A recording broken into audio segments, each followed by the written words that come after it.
உலகத்தில் எது எதுக்கும் ஆராய்ச்சி கூடங்கள் இருக்குதுல்ல, அது மாதிரி தூக்கத்தை பற்றி ஆராய்ச்சி பண்ணுறதுக்கு ஒரு ஆராய்ச்சி கூடம் இருக்குது. அப்படி ஆராய்ச்சி பண்ணணும்னா அதுக்கு மூழ்கிக்கிட்டு இருக்கணும்ல. அதனால தான் அந்த ஆராய்ச்சி கூடம் இங்கே இல்லை. அமெரிக்காவில் பாஸ்டன் பல்கலைக்கழக மருத்துவமனையில் அது இருக்குது. அங்கே தூக்கத்தை பற்றி பலவிதமான ஆராய்ச்சிகள் பண்ணிகிட்டு இருக்கிறாங்க. அந்த ஆராய்ச்சி கூடத்தில் இயக்குனராக இருக்கிற ஒரு நிபுணர் அவர் என்ன சொல்கிறார் தெரியுமா? உங்களுக்கு தூக்கம் வரலையா, நீங்கள் நல்லா தூங்குறதுக்கு தாராளமாக சில யோசனைகளை என்னால் சொல்ல முடியும் அப்படிங்கிறார். யோசனை தானே, காசா பணமாக கேட்டு வச்சுக்கலாமே. உணவு, மனநிலை, தூங்கும் இடத்தோட சூழ்நிலை, படுக்கைக்கு செல்றப்போ உள்ள பழக்க வழக்கங்கள், இது காரணமாக ஒருத்தருக்கு தூக்கம் வராமல் போகலாம். தூக்கம் வராததுக்கு இதுதான் காரணம்னா அதையெல்லாம் சுலபமாக கட்டுப்படுத்தலாங்கிறார் அவர். தூக்கத்தை வரவழைக்கக்கூடிய ஒரு நல்ல மருந்து உடற்பயிற்சி. ஆனால் ஒன்று, படுக்க போகிற நேரத்தில் இது மாதிரி உடற்பயிற்சிகள் எல்லாம் செய்யக்கூடாது. கொஞ்சம் முன்னாடி பகல்லையே இந்த பயிற்சிகளை செய்கிறது நல்லது. தூக்கம் வராமல் அவதிப்படுறவங்க பிற்பகல் நேரங்களில் காஃபி, டீ இது மாதிரி பானங்களை சாப்பிடக்கூடாது. மது அருந்துறது கூட தூக்கத்தை பாதிக்கும்.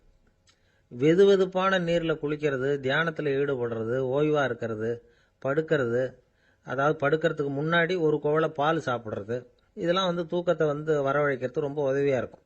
இன்னொரு விஷயம் என்னென்னா, தூங்கி ஆகணுமேங்கிற கவலை வேண்டியதில்லை. அப்படி நினச்சி கவலைப்படுறதை விட்டுடணும். தூக்கம் வரலையா, உடனே படுக்கையை விட்டு எழுந்திருக்க வேண்டியது. வெளியில் வாங்க, வேறு ஏதாவது வேலையில் ஈடுபடுங்க, கொஞ்சம் நேரம் உலாவுங்க, அல்லது ஏதாவது ஒரு புஸ்தகத்தை எடுத்து படிங்க. களைப்பு ஏற்பட்டால் மறுபடியும் படுக்கைக்கு போங்க. தூக்கம் தானாக வந்துடும். ஒரு விஷயத்தை மட்டும் நல்லா ஞாபகத்தில் வச்சுக்கணும். படுக்கைக்கு போகிறப்போ உங்கள் மற்ற எல்லா பிரச்சனைகளையும் மறந்துடணும். அது எப்படி சார் முடியும், அந்த நேரம் தானே எல்லா பிரச்சனையும் வரிசையாக ஞாபகத்துக்கு வருது அப்படின்னு நாம் நினைக்கலாம். ஆனால் பழக்கத்தில் அதை நாம் மாற்றிக்க முடியும். கொஞ்சம் முயற்சி பண்ணணும், அவ்வளோதான். இது எல்லாமே ஆராய்ச்சி பண்ணி பார்த்துட்டு அந்த நிபுணர் சொல்கிற கருத்து தான். இன்னொரு விஷயமும் அவர் சொல்கிறார். அது என்னென்னா, உடல் கோளாறு காரணமாக தூக்கம் வராமல் அவதிப்படுறவங்களுக்கெல்லாம் இந்த யோசனைகள் சரியாக வராது அப்படிங்கிறார். அதுக்கெல்லாம் மருத்துவ சிகிச்சை கொடுத்து தான் சரி பண்ணணும். சில பேருக்கு நடு ராத்திரியில் மூச்சு திணறல் ஏற்பட்டு தூக்கம் வராமல் போயிடும். ஊரெல்லாம் தூங்குறப்ப தான் மட்டும் தூங்காமல் மூழ்கிட்டு இருக்கிறது, ஊரெல்லாம் மூழ்கிட்டு இருக்கிறப்போ தான் மட்டும் தூங்குறது, இது மாதிரி கோளாறுகளால் சில பேர் பாதிக்கப்படலாம். காலு தசை முறுக்கிக்கிறதுனால சில பேருக்கு அடிக்கடி இழிப்பு வரலாம். மன அழற்சி காரணமாக சில பேருக்கு தூக்கம் வராது. இது மாதிரி கோளாறுகளுக்கெல்லாம் அதுக்கு தகுந்த மாதிரி சிகிச்சை கொடுத்து தான் சரி பண்ண வேண்டியிருக்கும். எந்த கோளாறும் இல்லாமல் தூக்கம் வரலைன்னா ஆரம்பத்தில் சொன்ன முறைகளை கடைபிடிச்சு பார்க்கலாம். தூக்கம் வந்ததுன்னா யோசனை சொன்ன அந்த நிபுணருக்கு நன்றி சொல்லலாம். ஒருத்தர், ஏன் சார் பஸ்ஸில் தூங்குறது கெட்ட பழக்கமானு கேட்டார். இல்லையே, நான் கூட பஸ்ஸில் போகிறப்ப தூங்கிட்டு தானே போவேன் அப்படின்னார் இன்னொருத்தர்.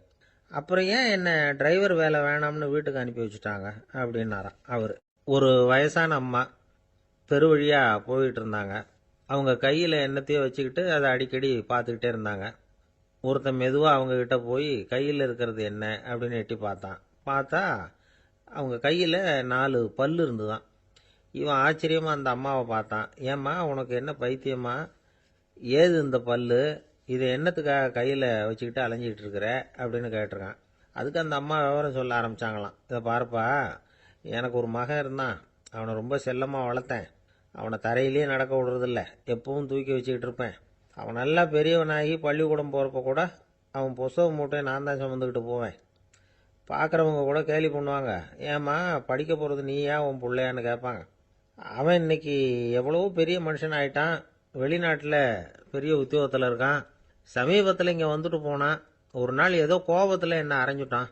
அப்போ இந்த 4 பல்லும் கீழே விழுந்துட்டுது. இன்னமும் கூட விழுந்திருக்கும், ஆனால் பல்லு தான் இல்லை. என் புள்ள அரைஞ்சதுனால விழுந்த பல்லு இல்லையா அது, அதனால் இதை எப்பவும் என் கையிலேயே வச்சுக்கிட்டு ஆசையோடு பார்த்துக்கிட்டு இருக்கிறேன். அவன் தான் வெளிநாட்டுக்கு போட்டான், அவனை பார்க்க முடியாத ஏக்கத்தை நான் இந்த பல்லை பார்த்து போக்கிக்கிறேன் அப்படின்னு நாங்களாம் அந்த அம்மா. இந்த கதை எதுக்காகன்னா, தாய் அன்பு அப்படிங்கிறது எப்படிப்பட்டதுங்கிறத புரிஞ்சுக்கிறதுக்காக. கல்யாணம் ஆனதுக்கு அப்புறம் தாயை மறந்து விடுறவங்க எத்தனை பேர் இந்த உலகத்தில், அவங்க காதில் விழணுங்கிறதுக்காக தான் இந்த தகவல். ஆனால் ஒரு விஷயம் மட்டும் நல்லா புரிஞ்சுக்கணும், தாயை மதிக்க தெரிஞ்சவங்க தான் இன்றைக்கி வாழ்க்கையில் எல்லா விதத்துலேயும் முன்னுக்கு வந்திருக்கிறாங்க. வேணும்னா விசாரித்து பார்த்துக்குங்க. இன்னொரு அம்மா இருந்தாங்க. அவங்க தினமும் ஒரு கோயிலுக்கு வருவாங்க. சாமியை பார்த்து, கடவுளே நான் இறந்து போனால் நரகத்துக்கு போகணும் அப்படின்னு வேண்டிக்குவாங்களாம். எல்லாரும் சொர்க்கத்துக்கு போகணும்னு தானே கடவுள்கிட்ட வேண்டிக்குவாங்க. இந்த அம்மா தினம் நான் நரகத்துக்கு போகணும் அப்படின்னு வேண்டிக்கிறாங்க. அங்க இருந்த அர்ச்சகருக்கு இது சந்தேகம். ஒரு நாள் அதை நேரடியாகவே அவங்க கிட்ட கேட்டுவிட்டார். அதுக்கு அந்த அம்மா பதில் சொன்னாங்களாம், ஐயா, எனக்கு கல்யாணம் ஆகி ரொம்ப நாள் வரைக்கும் குழந்தை பாக்கியம் இல்லாமல் இருந்தது. கோயில் குளம் எல்லாம் சுற்றி வந்தேன். ரொம்ப நாள் கழித்து ஒரு குழந்தை பிறந்தது, ஆண் குழந்தை. அவனை நான் ரொம்ப செல்லம் கொடுத்து வளர்த்தேன். அதோட விளைவு என்ன ஆச்சுன்னா, அவன் ரொம்ப மோசமாக ஆயிட்டான். கெட்ட பழக்க வழக்கம்லாம் கற்றுக்கிட்டான். அவன் இறந்து போனால் நிச்சயம் அவனுக்கு நரகம்தான் கிடைக்கும். அந்த அளவுக்கு கெட்டவன் அவன். அப்படிப்பட்ட காரியங்கள்லாம் பண்ணிகிட்டு இருக்கான், எனக்கு தெரியும். இவனுக்காக நரகத்தில் கூட யாரும் தயவு காட்ட மாட்டாங்க, தாட்சண்யம் காட்ட மாட்டாங்க. அதனால் இவனுக்கு முந்தி நான் இறந்து நரகத்துக்கு போயிட்டா அங்கே இவனை கவனிச்சிக்கலாமே, இவனுக்கு பணிவிடை செய்யலாமேன்னு பார்க்குறேன் அப்படின்னு நாங்களாம். அதனால தான் நான் நரகத்துக்கு போகணும்னு தினம் ஆண்டவனை வேண்டிகிட்டு இருக்கிறேன் அப்படின்னு கண்கலங்கி அந்த அம்மா சொன்னாங்களாம். அதுதான் தாய் உள்ளம்ங்கிறது. தாயின் பெருமையை சரியாக உணர்ந்துட்டா அவங்களுக்கு எப்பவும் எந்த கஷ்டமும் வராது. இது ஏதோ உபதேசத்துக்காக சொல்கிற வார்த்தை இல்லை, உண்மையான வார்த்தை. இந்த விவரத்தையெல்லாம் நண்பர் ஒருத்தர்கிட்ட சொல்லிக்கிட்டு இருந்தேன். அவர் கொஞ்ச நாள் கழித்து என்னை தேடி வந்தார். அவர் கையிலேயே 4 பல்லு வச்சுருந்தார். என்னங்க ஆச்சு, ஏதுங்க இந்த பல்லு அப்படின்னு விசாரித்தோம். உங்கள் உபதேசத்தை கேட்டுவிட்டு இந்த உலகத்தில் எல்லாரையும் தாயாக நினைக்க ஆரம்பிச்சிட்டேன். ஒரு அம்மாவை கடத்தரில் பார்த்து தாயேன்னு கூப்பிட்டேன். அவங்க உடனே பலார்னு என்னை அரைஞ்சிட்டாங்க. பல்லு விழுந்துட்டுது. அதை தான் பொறுக்கி எடுத்துக்கிட்டு நேராக உங்களை தேடி வந்துக்கிட்டு இருக்கிறேன்னார். தாயேன்னு தானே கூப்பிட்டீங்க, அதுக்கு ஏன் அரைஞ்சாங்க அப்படின்னு கேட்டோம். நான் தாயேன்னு கூப்பிட்டது அவங்க காதில் நாயேன்னு விழுந்துட்டு தான், அதுதான் இப்படி ஆயிட்டுது அப்படின்னார். என்ன சார், உங்கள் பையன் என்ன செஞ்சுக்கிட்டு இருக்கிறான் இப்போ அப்படின்னு கேட்டார் ஒருத்தர். அடிக்கடி கண்ணாடி முன்னாடி நின்று அழகு பார்த்துக்கிட்டு இருக்கிறான் சார் அப்படின்னாரு அப்பா. இளம் பருவம் இப்படி தான் இருக்கும், அதையெல்லாம் சாதாரணமாக நினச்சிடாதீங்க அப்படின்னாரு அவர். என்ன சார் சொல்கிறீங்க, கண்ணாடி முன்னாடி நின்றுக்கிட்டு நேரத்தை வீணாக்கிக்கிட்டு இருக்கான், அதை ஒரு பெரிய விஷயமா நான் நினைக்கணுமா அப்படின்னாரு இவர். இளம் பருவத்தில் இளைஞர்களுக்கும் சின்ன பொண்ணுங்களுக்கும் அடிக்கடி கண்ணாடியில் பார்க்கணும்னு தோணும். அது வெறுமனே அழகு பார்க்கறது மட்டும் இல்லை, அவங்க தங்களையே தேடி கண்டுபிடிக்கிற ஒரு முயற்சி அது. இது ஒரு மனோதத்துவ விளைவு. இது வரைக்கும் சின்ன பிள்ளையா இருந்துட்டோம், இனிமேல் நாமளும் மற்றவங்க மாதிரி மனிதர்கள் தான் அப்படிங்கிற உணர்வு அவங்களுக்கு வருது.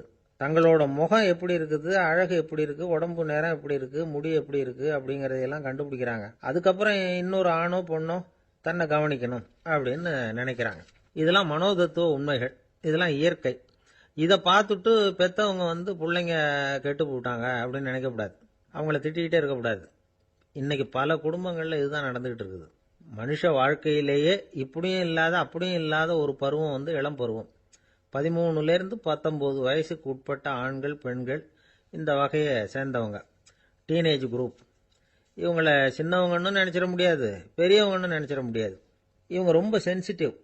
சமூகம் நினச்சா இவங்களை நல்லவங்களாகவும் ஆக்கலாம், கெட்டவங்களாகவும் ஆக்கலாம். கொஞ்சம் அக்கறை எடுத்துக்கிட்டால் பெரிய பெரிய மேதைகளையும் விஞ்ஞானிகளையும் உருவாக்கலாம். ஆனால் நடக்கிறது என்ன தெரியுமா, அநேகமாக இவங்களை யாருமே சரியாக புரிஞ்சுக்கிறது இல்லை, இவங்களை சரியாக நடத்துறதும் இல்லை. இது வரைக்கும் நாம் சொல்கிறத கேட்டுக்கிட்டு இருந்தான், இப்போல்லாம் அவன் இஷ்டத்துக்கு நடக்க ஆரம்பிச்சுட்டான் அப்படின்னு வருத்தப்படுற பெற்றோர்கள் அதிகம். இது வருத்தப்படுற விஷயம் இல்லை, சந்தோஷப்பட வேண்டிய விஷயம். உங்கள் புள்ள சொந்தமாக யோசிக்க ஆரம்பிக்கிறதும் நடந்துக்க ஆரம்பிக்கிறதும் ஒரு தப்பான விஷயமா? அவன் கடைசி வரைக்கும் உங்கள் பேச்சையே கேட்டுக்கிட்டு இருக்கணுங்கிறது என்ன நியாயம்?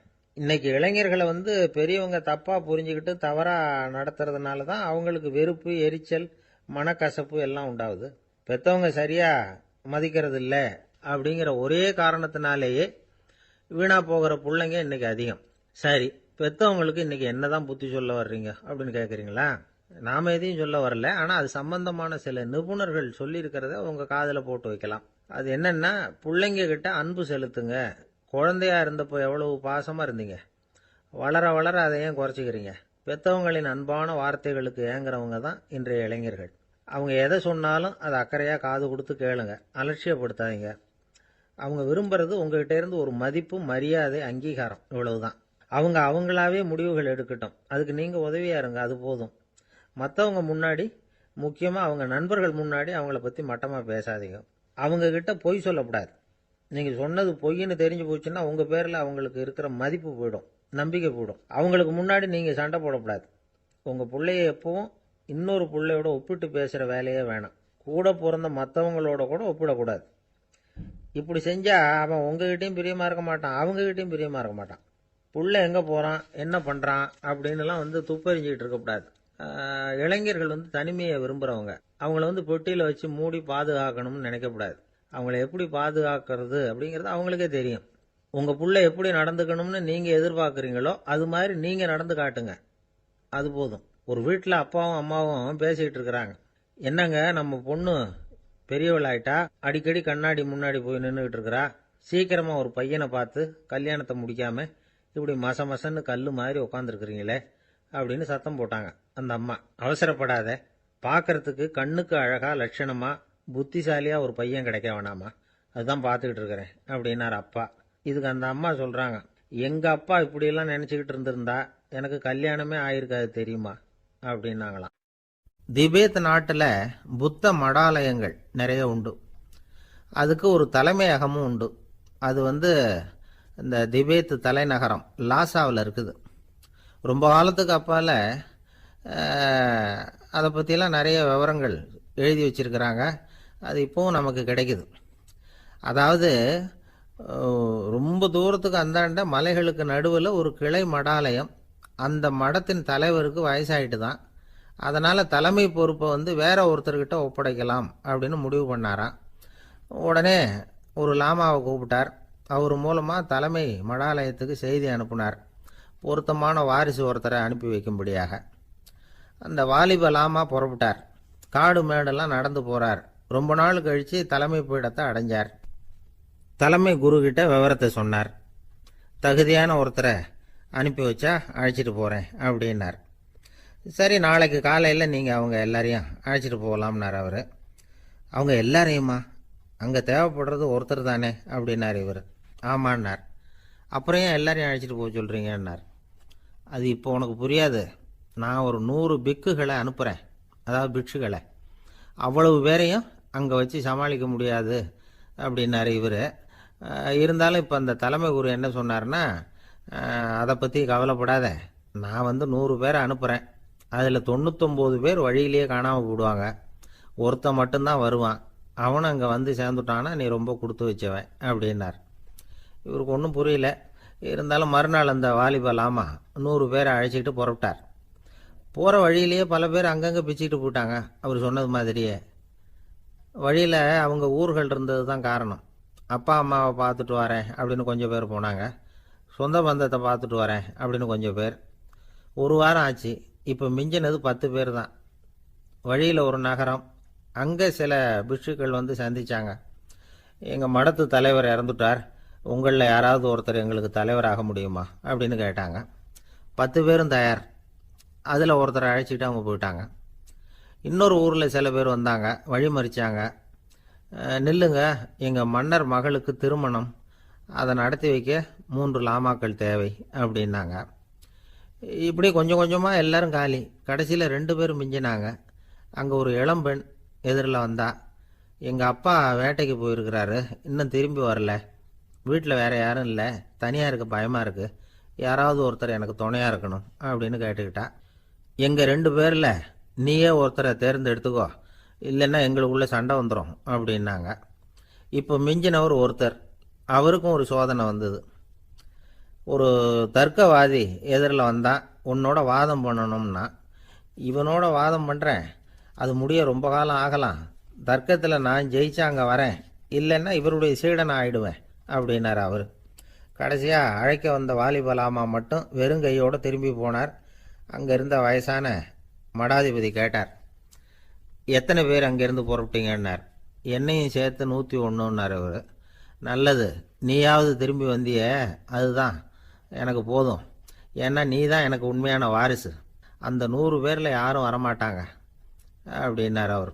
ஏன்னா அவருக்கு தெரியும் இவர் ஒருத்தர் தான் திரும்பி வருவாருங்கிறது. திபேத்தில் ஒரு பழங்கால பழமொழி உண்டாம், 100 பேர் செல்லலாம், எப்பொழுதாவது ஒருவன் அபூர்வமாக அடைய வேண்டிய இடத்தை அடைவான். இதுதான் அந்த பழமொழி. ஒரு உன்னதமான இலக்கை அடையணும்னா அது அவ்வளவு சுலபமான காரியம் இல்லை. இந்த காலத்து மடாலயம் ஒன்று, அதில் ஒரு தலைவர், அவருக்கு வயசாயிட்டுது, தனக்கு ஒரு வாரிசை நியமிக்கணும் அப்படின்னு ஆசைப்பட்டார். ரொம்ப கஷ்டப்பட்டு ஒருத்தரை பிடிச்சார். தனக்கு வாரிசாக நியமிச்சுட்டு அவர் சமாதி ஆகிட்டார். புதுசாக பொறுப்பேற்றுக்கிட்டவர் அப்படியே உட்காந்துருந்தார். அவரை தேடிட்டு பத்திரிகை நிருபர்கள்லாம் வந்தாங்க, கேட்டாங்க. அவர் உங்கள் பொறுப்பில் வந்து அவர் பெரியவர் விட்டுட்டு போன இது எவ்வளவு சுமாராக தேரும், எவ்வளவு விட்டுட்டு போனார் அப்படின்னு கேட்டிருக்கிறாங்க. அது என்ன ஒரு 50 லட்சம் இருக்கும் அப்படின்னாராம். அவ்வளவும் பணமா அப்படின்னு கேட்டிருக்காங்க. இல்லைங்க, கடன் அப்படின்னாராம் இவர். ஒரு தடவை கலைவாணர் NS கிருஷ்ணன் பேராசிரியர் கல்கியை சந்திச்சு பேசிக்கிட்டு இருந்தாராம். கலைவாணர் கல்கியை பார்த்து, எனக்கு கதை எழுத ஆசையா இருக்கு, எப்படி எழுதுறதுன்னு கேட்டாராம். கதை எழுதுறதுக்கு 4 மை வேணும்னாராம் கல்கி. அப்படியா, அப்படின்னா என்னென்ன கலர் மை அப்படின்னு கேட்டிருக்காரு கலைவாணர் சிரிச்சுக்கிட்டே. நான் சொன்னது கலர் மை இல்லை, அது வேற மை. அதாவது கதை எழுதுறதுக்கு தேவைப்படுகிற 4 மை எதுன்னா, 1 திறமை, 2 பேணாமை, 3வது தனிமை, 4வது பொறுமை அப்படின்னாராம். உடனே கலைவாணர், உங்க யோசனை அருமை அப்படின்னாராம். அதுதான் கலைவாணர். பொதுவாக எழுத்தாளர்கள் எழுதுகிற மாதிரி நடந்துக்கிறது இல்லை. ஆனால் கலைவாணர் என்ன சொல்லுவாரோ அதே மாதிரி நடந்துக்குவார். எல்லாருக்கும் எல்லாம் கிடைக்கணுங்கிற கருத்தை சினிமா படங்களில் வலியுறுத்துவார். அதே மாதிரி நடைமுறை வாழ்க்கையிலேயே எல்லாருக்கும் எல்லாமும் கொடுப்பார். பணம், பதவி, புகழ் இப்படி எதுவுமே இல்லாத ஒரு சாதாரண மனுஷனாக இருந்தால் கூட இவர் மனுஷனுக்கு கொடுக்குற மரியாதையில் கொஞ்சமும் குறைச்சல் இருக்காது. இந்த குணம் சாதாரணமாக எல்லாருக்கும் இருக்கிறது இல்லை. அவர் சினிமா தியேட்டருக்கு போய் சினிமா பார்க்கறது வழக்கம். அவர் வந்திருக்கிறாருங்கிறது தெரிஞ்சா போதும், வெளியில பிச்சைக்காரங்க வந்து கூடிடுவாங்க. இது அவருக்கு தெரியும். வெளியில நம்மளை நம்பி ஒரு கூட்டம் காத்துக்கிட்டு இருக்குமேன்னு நினைப்பார். உடனே ஒரு 100 ரூபா நோட்டை கொடுத்து சில்லறையா மாத்திட்டு வர சொல்லுவார். படம் முடிஞ்சு வெளியில வர்றப்போ சில்லறையோட வருவார். எல்லாருக்கிட்டையும் கொடுத்துருவார். ஏன்னா எல்லாரும் தேடிட்டு வருவாங்க அவரை. என்ன எல்லாரும் சௌக்கியமா இருக்கிறீங்களா அப்படின்னு பிரியமா விசாரிப்பார். ஏதோ ரொம்ப நெருங்கின சொந்தக்காரங்களை விசாரிக்கிறது மாதிரி விசாரிப்பார். தன்கிட்ட இருக்கிற சில்லறையை எல்லாருக்கும் சமமாக பிரித்து கொடுத்துட்டு தான் அங்கேருந்து புறப்படுவார். ஒரு நாள் அது மாதிரி புறப்படுற சமயத்தில் ஒரு சின்ன பையனுக்கு சில்லறை எதுவும் கிடைக்கல கொடுக்கறதுக்கு. இது கலைவாணருக்கு தெரியாது. காரில் ஏறி புறப்பட்டு போயிட்டார்.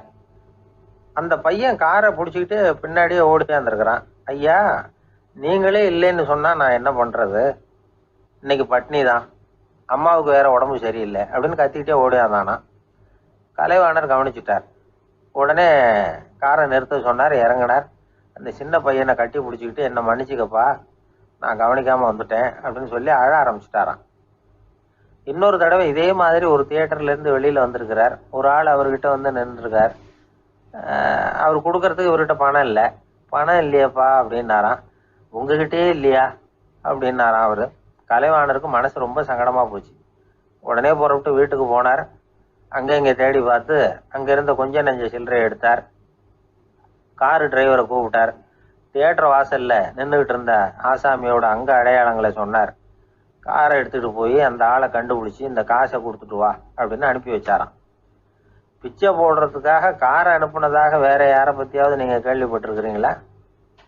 அவர் ஒரு வித்தியாசமான மனிதர், வித்தியாசமான கலைஞர். கலைவாணரோட சகோதரர் கல்யாணம் நடந்தது. அதில் தியாகராஜ பாகவதர் கச்சேரி முடிஞ்ச உடனே அதில் சம்பந்தப்பட்ட கலைஞர்களுக்கெல்லாம் கலைவாணர் பரிசுகள் கொடுக்குறார்.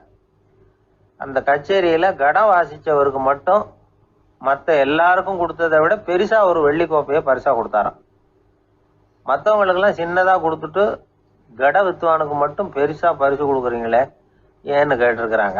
அதுக்கு கலைவாணர் விளக்கம் கொடுத்தாராம். இப்பெல்லாம் ரயிலில் கூட்டம் அதிகங்கிறது உங்களுக்கு எல்லாருக்கும் தெரியும். இந்த வித்வான் இவ்வளவு பெரிய மண்பானையை ரயிலில் ரொம்ப பத்திரமா உடையாம ரொம்ப தூரத்திலேருந்து கொண்டு வந்திருக்கிறாரே, அது என்ன சாமானியமான காரியமா? அவரோட அந்த சாமர்த்தியத்தை பாராட்டுறதுக்காக தான் அவருக்கு இவ்வளவு பெரிய பரிசு அப்படின்னாராம். இந்த உலகத்துல எத்தனை வகையான மனிதர்கள் இருக்கிறாங்க, ஒவ்வொரு மனிதனுமே ஒவ்வொரு வகை அப்படிங்கிறாங்க விஞ்ஞானிகள். மனிதர்களை 3 வகையா பிரிக்கலாம் அப்படின்னு சொல்றாங்க மெய்ஞானிகள். இவங்களை பற்றிலாம் ஏற்கனவே நாம் பேசியிருக்கிறோம். இப்போ டாக்டர் எட்வர்டு பேட்ச் அப்படிங்கிற நிபுணர் என்ன சொல்றாரு தெரியுமா? மனிதர்களை 7 வகையாக பிரிக்கலாம்ங்கிறார். மனிதர்களின் மனநிலை அடிப்படையில் அவங்களை 7 விதமாக வகைப்படுத்துகிறார் அவர். சரி, அது என்ன 7 வகை? முதல் வகை என்னன்னா, பயந்த குணம் உள்ளவங்க. சார் ரொம்ப பயந்த சுபாவம், வீட்டில் கூட வாயே திறக்க மாட்டார், சாப்பிட போகிறப்ப மட்டும்தான் கொஞ்சம் வாயை திறப்பார், அப்புறம் மூடிக்குவார் அப்படின்னு சில பேரை பற்றி நாம் பேசிக்கிறது உண்டு. இவங்கெல்லாம் இந்த வகை, அதாவது பயந்த குணம் உள்ளவர்கள் அப்படிங்கிற முதல் வகை.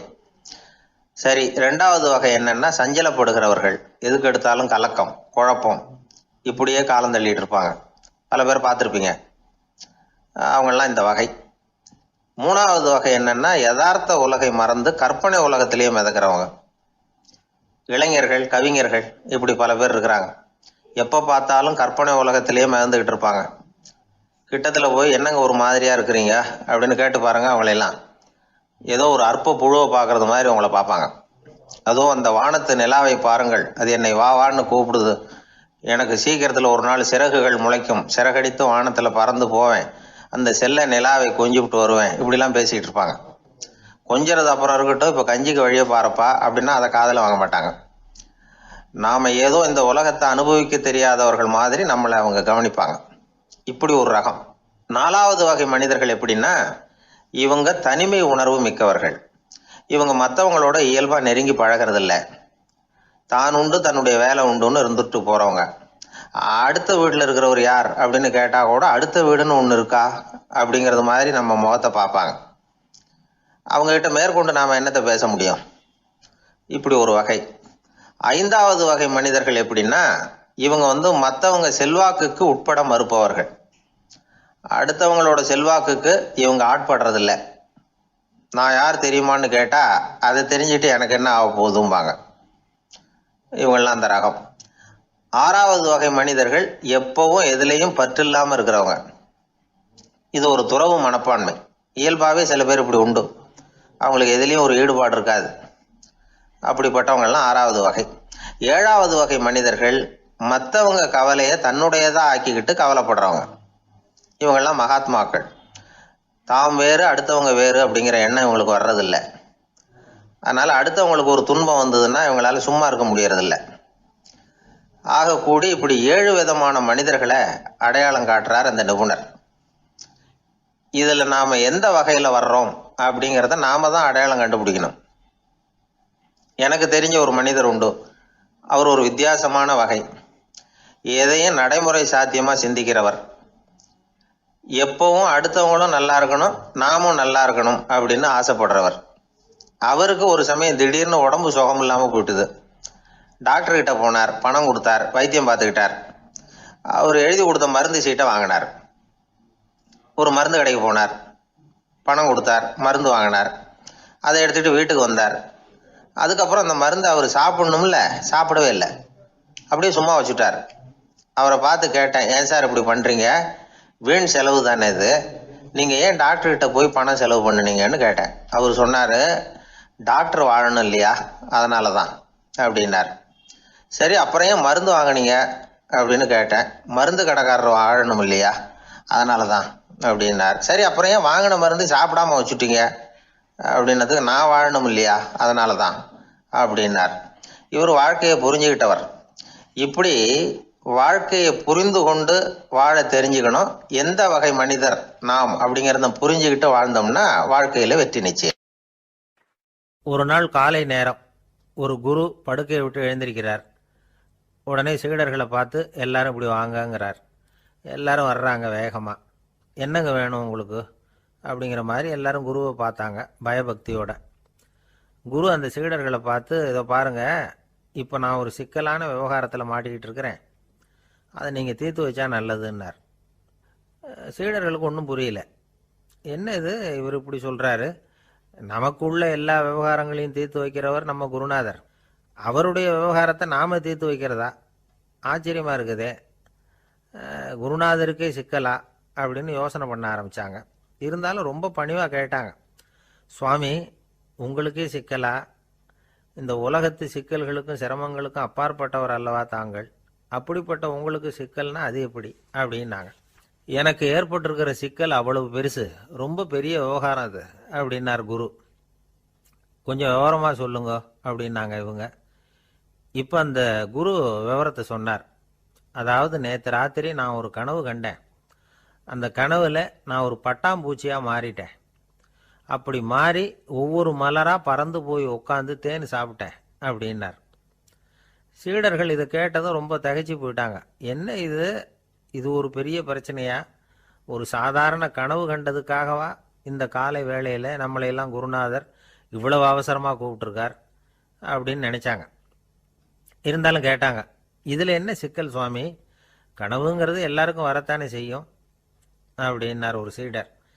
சீடர்களே, பிரச்சனை அது இல்லை. நான் இன்னைக்கு காலையில் கண்ணு முழிச்சு பார்த்தப்போ நான் நானாக மறுபடியும் மாறிட்டேங்கிறத தெரிஞ்சுக்கிட்டேன். இதில் சிக்கல் என்னன்னா, இப்போ அந்த பட்டாம்பூச்சி தான் நானா ஆயிட்டதாக கனவு கண்டுகிட்டு இருக்கா அப்படிங்கிறது தான். ஒரு மனுஷன் பட்டாம்பூச்சி ஆகிறதாக கனவு காண முடியுங்கிறப்போ அந்த பட்டாம்பூச்சியும் மனுஷனாக ஆகிறதாக கனவு காண முடியும் இல்லையா? இப்போ எனக்கு யதார்த்த நிலை தெரியணும், எது நிஜம்னு தெரியணும். நேற்று ராத்திரி நான் கண்டது கனவா, அல்லது இது பட்டாம்பூச்சி கண்டுகிட்டு இருக்கிற கனவா? இதுதான் குரு கேட்ட கேள்வி. இதை கேட்டதும் சீடர்கள் ரொம்ப குழம்பி போயிட்டாங்க. சுவாமி, இது வரைக்கும் நாங்கள் தூங்குறப்ப பார்க்கறது கனவுன்னும் மூழ்கிட்டு இருக்கிறப்ப பார்க்கறது நனவுன்னு நம்பிக்கிட்டு இருக்கிறோம். இப்போ எங்களை ரொம்ப குழப்பிட்டீங்க, இதுக்கு பதில் சொல்ல எங்களுக்கு சக்தி இல்லை அப்படின்னு சொல்லிவிட்டாங்களாம். அதுக்கப்புறம் அந்த குரு சொன்னாராம், நினைவு தான் முக்கியமான அம்சம். முடிவு கட்டம்னா பகலின் நினைவுகளை விட இரவின் கனவுகளே ரொம்ப உண்மை. ஒருத்தன் தூங்க போனால் தூங்கிக்கிட்டே இருந்தால் அவன் காணும் கனவு பொய்ங்கிறத அவன் உணர மாட்டான். ஒவ்வொரு கனவும் காணும் பொழுது அது ரொம்ப உண்மையாக தான் தெரியுது. ஒரு கனவு கூட உண்மை இல்லைன்னு கனவுல தோன்றுவதே இல்லை அப்படின்னார் குரு. அகில வாழ்வு அத்தனையும் சொற்பனம் கண்டாய் அப்படிங்கிறார் தாயுமானவர். ஆகையினால நம்ம கனவுலேருந்து நாம் என்னைக்கு முழிச்சிக்க போகிறோம் அப்படிங்கிறது தான் ஒரு முக்கியமான கேள்வி. ஒருத்தர் வந்தார், காலில் கட்டோடு வந்தார். என்னங்க காலில் கட்டுன்னு? சார், நேற்று ராத்திரி தூக்கத்தில் எங்கள் வீட்டு கூரையில் ஏணியை சாத்தி வச்சு இறங்கினப்போ வழுக்கி விழுந்து காலை உடச்சிக்கிட்டேன்னார். உங்கள் வீட்டில் தான் ஏணியே கிடையாது சார் அப்படின்னு. உண்மைதான் சார், நான் கீழே விழுந்து முழிச்சுக்கிட்டதுக்கு அப்புறம் தானே ஏணி இல்லைங்கிறது எனக்கு ஞாபகம் வந்தது அப்படின்னார்.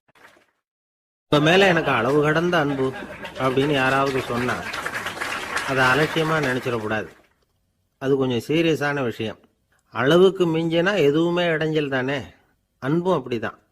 அன்பு அதிகமாக இருந்தால் அது எப்படி கெடுதல் பண்ணும் அப்படிங்கிற சந்தேகம் உங்களுக்கு வரலாம். தசரதன் கதை என்னாச்சு? கைகை மேலே வச்சு அளவு கடந்த அன்பு ராமன் காட்டுக்கு போகிறாப்புல ஆயிட்டுதுல்ல. தசரதன் எப்பேற்பட்ட அரசன்?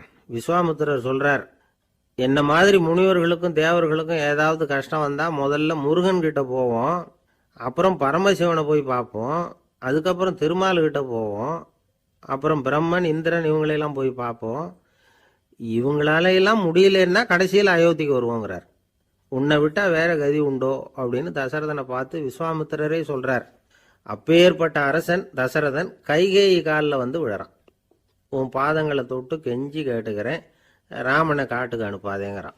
தசரதனுடைய இந்த நிலைமைக்கு என்ன காரணம்? அவன் கைகேயி மேலே வச்ச அளவு கடந்த அன்பு தான் காரணம். இப்போ சொல்லுங்க, அன்பாக இருந்தாலும் அது அளவுக்கு மீறி போனால் கெடுதல் பண்ணுமா பண்ணாதா? அது மட்டும் இல்லை, அளவு கடந்த அன்பு நீதிக்கும் நியாயத்துக்கும் புறம்பான காரியங்களையும் செய்ய வச்சிரும். தசரதன் மிகச்சிறந்த நீதிமான், தர்மத்துக்கு விரோதமாக ஒரு காரியமும் செய்யாதவன். அப்பேற்பட்டவன் தன்னுடைய மனைவியை பார்த்து என்ன சொல்கிறான் தெரியுமா? உனக்காக நான் என்ன செய்யணும்னு சொல்லி செய்கிறேன். ஒரு குற்றமும் செய்யாத ஒருத்தனை கொல்லணுமா கொல்றேன். மரண தண்டனை விதிக்கப்பட்ட ஒருத்தனை விடுதலை செய்ய சொல்றியா செய்கிறேன். எந்த பிச்சைக்காரனையாவது கோடீஸ்வரனாக சொல்றியா ஆக்குறேன், அல்லது கோடீஸ்வரனை பிச்சைக்காரன் ஆக்கணுமா ஆக்குறேன் அப்படிங்கிறான். நீதிக்கு விரோதமான இந்த பாவங்களை செய்யறதுக்கு அப்பேற்பட்ட அரசன் எப்படி துணிஞ்சான்? மனைவி பேரில் வச்ச அளவு கடந்த அன்பு தான் காரணம்.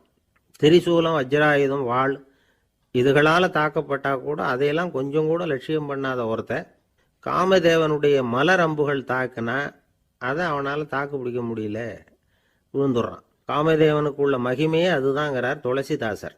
அதனால தான் பெரியவங்கள்லாம் என்ன சொல்கிறாங்கன்னா, எதையும் அளவுக்கு மீறி செய்யாதேங்கிறாங்க. அப்பா, அம்மா, மனைவி, மக்கள் எல்லார் பேர்லேயும் அன்பு அவசியம்தான். ஆனால் அந்த அன்பு அறிவுக்கு புறம்பாக இருக்கக்கூடாது, அளவுக்கு மீறி இருக்கக்கூடாது. அப்போ தான் வாழ்க்கை சுகமாக இருக்கும், இல்லைன்னா அவஸ்தை தான். அளவுக்கு மீறின அன்புங்கிறது புரியுது, அது சரி. அறிவுக்கு புறம்பான அன்புங்கிறது எப்படி? ஒரு தாய்க்கு ஜலதோஷம் அல்லது ஏதோ ஒரு தொற்று நோயின்னு வச்சுங்களேன். அந்த அம்மாவுக்கு தன்னுடைய குழந்தை பேரில் அளவு கடந்த அன்பு. தனக்கு நோய் இருக்குது, அது அடுத்தவங்களுக்கு தொற்றக்கூடியது அப்படின்னு தெரிஞ்சிருந்தோம் அன்பை காட்டுறதுக்காக அந்த குழந்தைக்கு முத்தம் கொடுக்குறேன்னு தூக்கி வச்சுக்கிட்டு கொஞ்சம் ஆரம்பிச்சதுன்னு வச்சுக்கோங்க, அது நல்லா இருக்குமா? இதுதான் அறிவுக்கு புறம்பான அன்புங்கிறது. அது மாதிரி விலங்குகள்கிட்ட அன்பாயிருன்னு சொல்கிறோம். அதுக்காக புலிக்கு முத்தம் கொடுக்க முடியுமா? அப்படி கொடுத்தா அது அறிவுக்கு புறம்பான அன்பு. அதனால் அன்பு கூட அறிவுபூர்வமாக இருக்கணும் அப்படிங்கிறத இன்னைக்கு தகவல் மூலமாக நாம் புரிஞ்சுக்கணும். இந்த காலத்து காதலன் தன்னுடைய காதலிகிட்ட சொன்னானாம், இதை பாரு, உன் பேரில் எனக்கு அளவு கடந்த அன்பு, உனக்காக என்ன செய்யணும் சொல்லு செய்கிறேன், நெருப்பில் நடக்கணுமா நடக்கிறேன், நீரில் குதிக்கணுமா குதிக்கிறேன், உயிரையே கொடுக்கணுமா கொடுக்குறேன் அப்படின்னா. சரி, வர்ற ஞாயிற்றுக்கிழமை சாயந்தரம் 6 மணிக்கு இதே இடத்துக்கு வாங்க அப்படின்னு அந்த பொண்ணு. இவன் கொஞ்சம் யோசனை பண்ணி பார்த்துட்டு, அன்னைக்கு மழை பெய்யாமல் இருந்தால் வந்துடுறேன் அப்படின்னானா. ஒரு காட்டில் ஒரு முனிவர் இருந்தார். ஒரு நாள் அவரை தேடிட்டு 4 பேர் வந்தாங்க. சுவாமி, எங்களுக்கு ரொம்ப நாளாக ஒரு சந்தேகம்னாங்க. என்னன்னு கேட்டார்.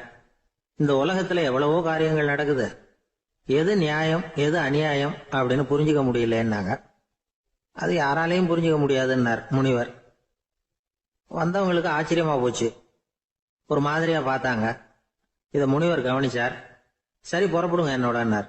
எங்கன்னு கேட்டாங்க. இப்போ உங்க 4 பேரையும் ஒரு புஷ்பக விமானத்தில் அழைச்சிட்டு போறேன். இந்த உலகத்துல சர்வசாதாரணமா நடக்கக்கூடிய ஒரு காட்சியை உங்களுக்கு காட்ட போறேன். நீங்க பார்க்க போற அந்த காட்சி நியாயமா அநியாயமா அப்படிங்கிறத என்கிட்ட சொல்லணும். நீங்க சரியான பதில் சொன்னா புஷ்பக விமானத்துல தொடர்ந்து பிரயாணம் பண்ணலாம். தவறான பதில் சொன்னா இந்த புஷ்பக விமானம் உங்களை கீழே தள்ளி விட்டுரும் அப்படின்னார். 4 பேருக்கும் பயம்தான். இருந்தாலும் முனிவர் கூப்பிடுறாரு அப்படின்னு சொல்லி புறப்பட்டாங்க. அவங்க எல்லாரும் புறப்பட்டு ஒரு காட்டு வழியா போயிட்டு இருக்கிறாங்க புஷ்பக விமானத்துல. அங்க நடக்கிற ஒரு காட்சியை காட்டுறார் முனிவர். அதோ அங்க பாருங்கன்னார். அந்த விமானத்துல இருந்தபடியே எல்லாரும் கீழே குனிஞ்சு பாக்குறாங்க. அங்க ஒரு தாய் புலி அப்பதான் குட்டி போட்டிருக்கு. குட்டிகளை ஈன்ற உடனே பசிக்கு இறை தேடி அந்த பக்கமா வருது. அதே நேரம் ஒரு தாய் மான், அதுவும் அப்பதான் குட்டி போட்டிருக்கு. அதுவும் இதே மாதிரி குட்டிகளை ஈன்ற உடனே பசிக்கு இறை தேடி அந்த பக்கமா வருது. இப்ப அந்த புலி அந்த மானை அடிச்சு போட்டுடுது. அதுவும் சாப்பிடுது, குட்டிகளுக்கும் கொடுக்குது. இப்போ அந்த புலி குட்டிகள் முகத்துல மகிழ்ச்சி, தாயை இழந்த அந்த மான் குட்டிகள் முகத்துல துக்கம். இப்போ அந்த முனிவர் 4 பேர்கிட்டையும் கேட்கிறார், நீங்க இங்க பாத்தீங்களே, இதுல எது நியாயம் எது அநியாயம்? ஒவ்வொருத்தரா சொல்லுங்க. உங்க பதில் சரியில்லைன்னா இந்த விமானம் உங்களை கீழே தள்ளி விட்டுரும். சொல்லுங்க பார்க்கலாம்னார். முதல்ல ஒருத்தன் சொன்னான், அந்த புலி செஞ்சது சரிதாங்க. அது பசிக்கு அதுதான் ஆகாரம். தன்னுடைய பசிக்கு தானே இறை தேடிக்கிட்டுது. அதுல என்ன தப்பு? அவ்வளவுதான். அதனால புலி செஞ்சது நியாயம்தான் அப்படின்னா. அவ்வளவுதான், அந்த விமானம் அவனை அப்படியே கீழே தள்ளி விட்டுட்டுது. அதனால அவன் கொடுத்த பதில் சரியில்லை அப்படிங்கிறது புரிஞ்சு போச்சு. இப்ப 2வது ஆள் சொன்னான், புலி செஞ்சது பாவம், அந்த தாய்மான் என்ன தப்பு பண்ணிச்சு? இப்ப அந்த குட்டிகளுக்கு யாரு ஆதரவு? அதனால புலி செஞ்சது அநியாயம் அப்படின்னா. அவ்வளவுதான், அவனையும் கீழே தள்ளி விட்டுட்டுது அந்த விமானம். இந்த பதிலும் சரியில்லை அப்படின்னு ஆயிட்டுது. இப்ப 3வது ஆள் வந்தான். முதல்ல 2 பேர் கீழே விழுந்ததை பார்த்துக்கிட்டு இருந்தான். அதனால அவன் சொன்னான், ரெண்டுமே நியாயம்தாங்க. புலி இறை தேடினதும் இயற்கை, அதுக்கு மான் இறையானதும் இயற்கை. அதனால இதுல ஒன்றும் தப்பு இல்லைன்னா. அவ்வளவுதான், அவனையும் அந்த விமானம் கீழே பிடிச்சி தள்ளி விட்டுது. இப்ப 4வது ஆள் வந்தான். முனிவர் கேட்டார், நீயாவது சொல்லுப்பா, இந்த செயல்ல எது நியாயம்னார். அவன் தெளிவா பதில் சொன்னான். அதாவது என்ன சொன்னான்னா, எனக்கு தெரியல அப்படின்னா. அவனை விமானம் கீழே தள்ளல, சௌரியமா அழைச்சிட்டு போட்டுது. இவனும் பிரயாணம் சௌக்கியமா பண்ணானா. ஆக இதுதான் சரியான பதிலுங்கிறத முனிவர் உணர்த்தினார். இந்த கதையிலிருந்து நாம புரிஞ்சுக்க வேண்டியது என்னன்னா, இந்த உலகத்துல எவ்வளவோ காரியங்கள் நடக்குது. அதெல்லாம் ஏன் அப்படி நடக்குதுங்கிறதுக்கு எப்பேற்பட்ட பண்டிதராலும் பதில் சொல்ல முடியாது. தெரியாததை தெரியாதுன்னு ஒத்துக்கிட்டா வாழ்க்கை பிரயாணம் சுகமா இருக்கும். அதனால தேவையில்லாத விஷயங்களை புரிஞ்சுக்கிறதுக்கு நேரத்தை செலவு பண்ணிட்டு இருக்க கூடாது. வாழ்க்கையை குழப்பிக்க கூடாது. வாழ்க்கைக்கு தேவையானது என்னவோ அதை மட்டும் புரிஞ்சுக்கிட்டா போதும். இந்த காலத்து ஆள் ஒருத்தன் ஒரு பெரியவரை தேடி வந்தான். ஐயா, ஒரு சந்தேகம்னா. என்ன உன்னுடைய சந்தேகம்னார். பகுத்தறிவுன்னா என்ன, விதின்னா என்ன அப்படின்னு கேட்டான். இதுக்கு அவரு, இப்ப உன்னுடைய வலது கால தூக்குன்னார். தூக்கணும். சரி, இப்ப உன்னுடைய வலது கால கீழே இறக்காம உன்னுடைய இடது காலையும் தூக்குன்னார். தூக்கணும். பொத்துன்னு கீழே விழுந்துட்டான். பெரியவர் சொன்னார், உன்னால ஒரு காலை தூக்க முடிஞ்சுது, அதுதான் பகுத்தறிவு. 2 கால்களையும் ஒரே சமயத்துல தூக்குனா அடிபடும், அப்படிங்கிறது தான் விதி அப்படின்னு விளக்கம் கொடுத்தார். இவன் தன்னுடைய விதியை நொந்துகிட்டே இடுப்பை பிடிச்சுக்கிட்டு அங்கிருந்து நடந்து போயிட்டானான். ஜப்பான்ல உள்ள ஒரு புத்த விகாரை, அங்க ஒரு வயசான பௌத்த குரு தங்கியிருக்கிறார். ஒரு நாள் ராத்திரி கடுமையான குளிர், அவரால் தாங்க முடியல. பார்த்தார், மரத்துல செஞ்ச புத்த சிற்பங்கள் அங்க நிறைய இருந்தது. அதுல ஒன்ன எடுத்து அதுக்கு தீ மூட்டி அந்த நெருப்புல குளிர் காஞ்சிட்டு இருக்கிறார். மர சிற்பம் தீ வச்சதும் படபடன்னு வெடிக்க ஆரம்பிச்சுட்டுது. அந்த சத்தத்தை கேட்டதும் அந்த புத்த விகாரையின் குருக்கள் வெளியில ஓடி வந்தார். இவர் ஆனந்தமா குளிர் காஞ்சிக்கிட்டு இருக்கிறார். அவரால் பொறுத்துக்க முடியல. தெருவில் தெரிஞ்சுக்கிட்டு இருந்த அந்த பெரியவரை இங்க தங்க அனுமதிச்சதே அவரு தான். இவர் இப்படி பண்றாருன்னு நினைச்சுக்கிட்டே அவரை கோபமா பார்த்தார். ஏன் இப்படி கோபமா பாக்குறீங்க, இப்படி வந்து உட்காருங்க அப்படிங்கிறாரு இவர். அவருக்கு இன்னமும் கோபம் வந்துட்டுது. எங்கள் கடவுளை வந்து எரிச்சுட்டீங்களே அப்படின்னு சத்தம் போட்டாராம். அப்படியா அப்படின்னு கேட்டுக்கிட்டே அந்த சாம்பலை கிளறினார் இவர். என்ன செய்யறீங்கன்னு கேட்டிருக்காரு அவர். நான் எலும்புகளை தேடுறேன்னாராம். நீங்க ஒரு பைத்தியம், இது ஒரு மர சிற்பம், இதுல எலும்புகள் கிடையாது அப்படின்னாராம். அவருக்கு கோபம் வந்துட்டுது. உடனே வெளியில போங்கன்னு கத்தியிருக்காரு. வெளியில தள்ளி கதவையும் சாத்தி விட்டாராம். மறுநாள் காலையில கதவை திறந்து பார்த்தா அந்த வயசான பெரியவர் ஒரு மைல்கல் மேல சில காட்டு பூக்களை வச்சு புத்தம் சரணம் கச்சாமின்னு சொல்லிக்கிட்டே இருக்கிறார். இவருக்கு சந்தேகமா போட்டுது. கிட்ட போனார். என்ன செஞ்சுக்கிட்டு இருக்கீங்கன்னு கேட்டார். இது என்னுடைய காலை நேர பிரார்த்தனைனாராம். நிஜமாவே நீங்க ஒரு பைத்தியமா தான் இருக்கணும், ஏன்னா அது ஒரு மைல்கல் அப்படின்னாராம். இப்ப அந்த பெரியவர் சொன்னாராம், நீங்க ஒரு மரத்தை புத்தரா நினைக்கும் பொழுது நான் ஏன் ஒரு மைல்கல்ல புத்தரா நினைக்கக்கூடாது? நான் வந்து புத்தரை எரிக்கலாம், ஏன்னா அவரை நான் நேசிக்கிறேன். அந்த சிற்பம் வந்து மரத்தால் ஆனதுங்கிறது எனக்கு தெரியும். நான் ஒரு மைல்கல்ல தொழலாம், ஏன்னா அது எனது பூக்களை தாங்குது. நான் இந்த மைல்கல்லுக்குள்ள மறைஞ்சிருக்கிற புத்தரை பார்க்கிறேன். யாராவது ஒரு சிற்பி இதை சிலையாக்குனாதான் நீங்க புத்தரை பார்க்க முடியும். அன்னைக்கு ரொம்ப குளிரா இருந்தது. நான் எனக்குள்ள இருக்கிற புத்தரையும் பாதுகாக்கணும்.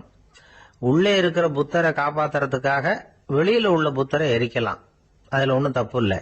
அது அவருடைய போதனையிலேயே இருக்கு. உனக்குள் ஜோதியாக இரு அப்படிங்கிறது அவருடைய போதனை. என்னுடைய புத்தர் வந்து குளிர்ல நடுங்கிட்டு இருந்தார். அந்த மர சிற்பங்கள் வெயில் மழையில உணர்ச்சி இல்லாம இருந்தது, அதனால அப்படி பண்ணினேன். ஆனா நீங்க என்ன பண்ணீங்க? நான் ஒரு மர புத்தரை எரிச்சதுக்காக உயிருள்ள புத்தரை வெளியில தள்ளி கதவை சாத்தினீங்க அப்படின்னாரா அந்த பெரியவர். உண்மையான பக்திங்கிறது இதுதான். அதாவது உனக்குள் ஜோதியாக இரு அப்படின்னு புத்தர் சொன்னார் இல்லையா, அது மாதிரி தனக்குள் ஜோதியாக இருக்கிற இந்த காலத்து ஆசாமிகள் நிறைய பேர் உண்டு. எப்பவும் போதையிலேயே இருக்கிறவங்க. ஒரு நாள் நடு ராத்திரி ஒரு மது கடையில ஒரு ஆள் அங்குள்ள சிப்பந்திகள் கிட்ட கேட்டுக்கிட்டு இருக்கிறான். மறுபடியும் இந்த கடை எப்போ திறப்பாங்கன்னு கேட்டானா. நாளைக்கு காலையில 8 மணிக்கு திறப்பாங்க அப்படின்னு நானா அங்க இருந்த ஆள். அவன் திருப்பி திருப்பி அதையே கேட்டுக்கிட்டு இருக்கான். இவனுக்கு பதில் சொல்லி சொல்லி அழுத்து போச்சு. அதான் சொல்றேன் ஐயா, நாளைக்கு காலையில வா அப்படின்னாங்களாம். அதுக்கு இவன், நான் வர்றதுக்காக கேட்கலையா, நேத்திக்கு வந்தவன் உள்ளேயே மாட்டிக்கிட்டேன், வெளியில போறதுக்காக கேட்டேன் அப்படின்னானா. ஒரு ஊர்ல ஒரு ஆள் இருந்தான். அவன் ஒரு நாள் கோயிலுக்கு போனான். கடவுள்கிட்ட வேண்டிக்கிட்டான், எனக்கு ஒரு 1 லட்சம் ரூபா நீ கொடுத்தா நான் உன் சன்னதியில ஒரு தேங்காய் உடைக்கிறேன் அப்படின்னு வேண்டிக்கிட்டான். கடவுள் பார்த்தார்.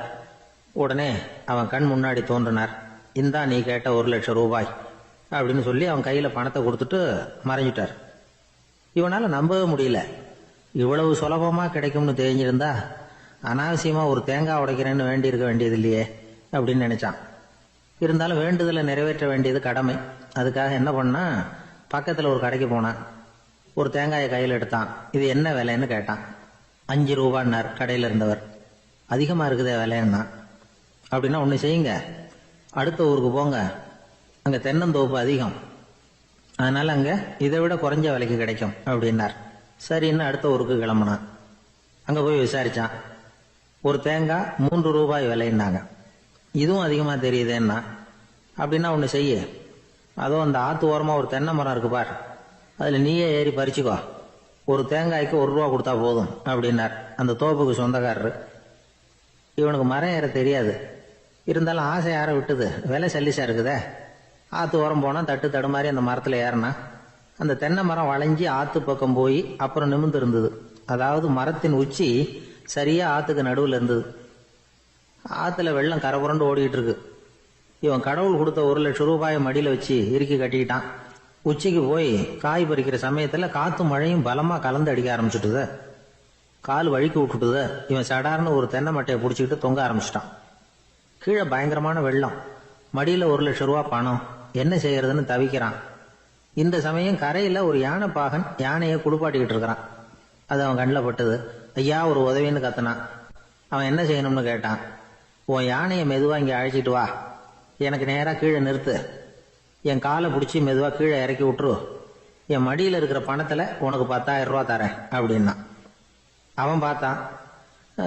காலை கையை பிடிச்சா கூட எவனும் இந்த காலத்தில் 10 ரூபாய்க்கு மேலே தரமாட்டேங்கிறான். இவன் காலை பிடிச்சா 10,000 தர்றேங்கிறான் அப்படின்னு யோசனை பண்ணான். உடனே யானையை கொண்டுட்டு போனான். அவனுக்கு நேராக கீழே நிறுத்தினான். அவன் காலை பிடிச்சான். அவ்வளவுதான். அந்த நேரம் பார்த்து யானை மெதுவா நடந்து அப்பால போட்டுது. இப்ப யானை பாகன் அவன் காலை கெட்டியா பிடிச்சிட்டு தொங்குறான். பரிதாபமா மேல பாக்குறான். அவன் மட்டையை பிடிச்சிட்டு தொங்குறான். இப்ப யானை பாகன் சொல்றான், தம்பி மட்டையை விட்டுறாத, கெட்டியா பிடிச்சிக்கோ, நான் உனக்கு 10,000 ரூபா தரேன், இதோ மடியில் தான் வச்சிருக்கேன்னா. மேல தொங்குறவனுக்கு இந்த நிலைமையிலேயும் ஒரு சந்தோஷம், மேற்கொண்டு ஒரு 10,000 ரூபா நமக்கு கிடைக்கும் போல இருக்கே அப்படின்னு. இந்த சமயத்துல ஒருத்தன் ஒட்டகத்தை ஓட்டிட்டு வந்தான் அந்த பக்கமா குளிப்பாட்டுறதுக்கு. யானை பாகம் பார்த்துட்டான். ஐயா ஒட்டகக்காரரே, அதை இங்க கொண்டுட்டு வா, எங்க காலை பிடிச்சி பத்திரமா இறக்கி விடு, நாங்க பணம் கொடுக்குறோம்னா.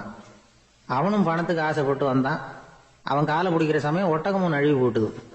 இப்போ 3 பேருமே வரிசையா தொங்குறாங்க. ஒட்டகக்காரன் கத்துறான், தம்பி மட்டையை விட்டுறாத, கெட்டியா பிடிச்சிக்கோ, நான் என் மடியில் இருக்கிற 5,000 உனக்கு தந்துடுறேன்னா. மேல தொங்குறவனுக்கு இன்னமும் சந்தோஷம், இவனும் பணம் தர்றேங்கிறான் அப்படின்னா இன்னைக்கு நமக்கு மொத்த பண வரவு எவ்வளவு அப்படின்னு ஒவ்வொன்னா கூட்டி பார்க்க ஆரம்பிச்சான். மனக்கணக்கு சரியா வரல. அதனால அப்படியே விரல விட்டு எண்ண ஆரம்பிச்சான். அவ்வளவுதான். மட்டையை விட்டுட்டு கை நழுவி வந்துட்டுது. 3 பேரும் பொத்துன்னு ஆத்துல விழுந்தாங்க. படாத பாடுபட்டு தட்டு தடுமாறி கரைக்கு வந்து சேர்ந்தாங்க. 3 பேர் மடியில் இருந்த பணமும் ஆத்தோட போட்டுது. பேராசை பெருநஷ்டம் அப்படின்னு ஒரு பழமொழி இருக்குல்ல, அதை விளக்கறதுக்காக சொல்லப்பட்ட கதை இது. இந்த காலத்துல ஒருத்தர் ஒரு நீச்சல் குளத்துல நீச்சல் அடிச்சுக்கிட்டு இருக்கிறார். காவலுக்கு இருந்தவர் அதை கவனிச்சுட்டார். கரையிலிருந்து சத்தம் போட்டாராம், இதோ பாருங்க, இங்க ராத்திரி 8 மணிக்கு மேல நீச்சல் அடிக்கிறது சட்டப்படி குற்றம், அதுக்கு அனுமதி கிடையாது, தெரியாதா உங்களுக்கு அப்படின்னாராம். இதுக்கு அவரு, ஐயோ நான் நீச்சல் அடிக்க வந்தவன் இல்லைங்க, சும்மா சுத்தி பார்க்க வந்தவன், தடுமாறி குளத்துல விழுந்துட்டேன், நீச்சல் தெரியாது, அதனால தத்தளிச்சுக்கிட்டு இருக்கிறேன் அப்படின்னு கத்துனாராம்.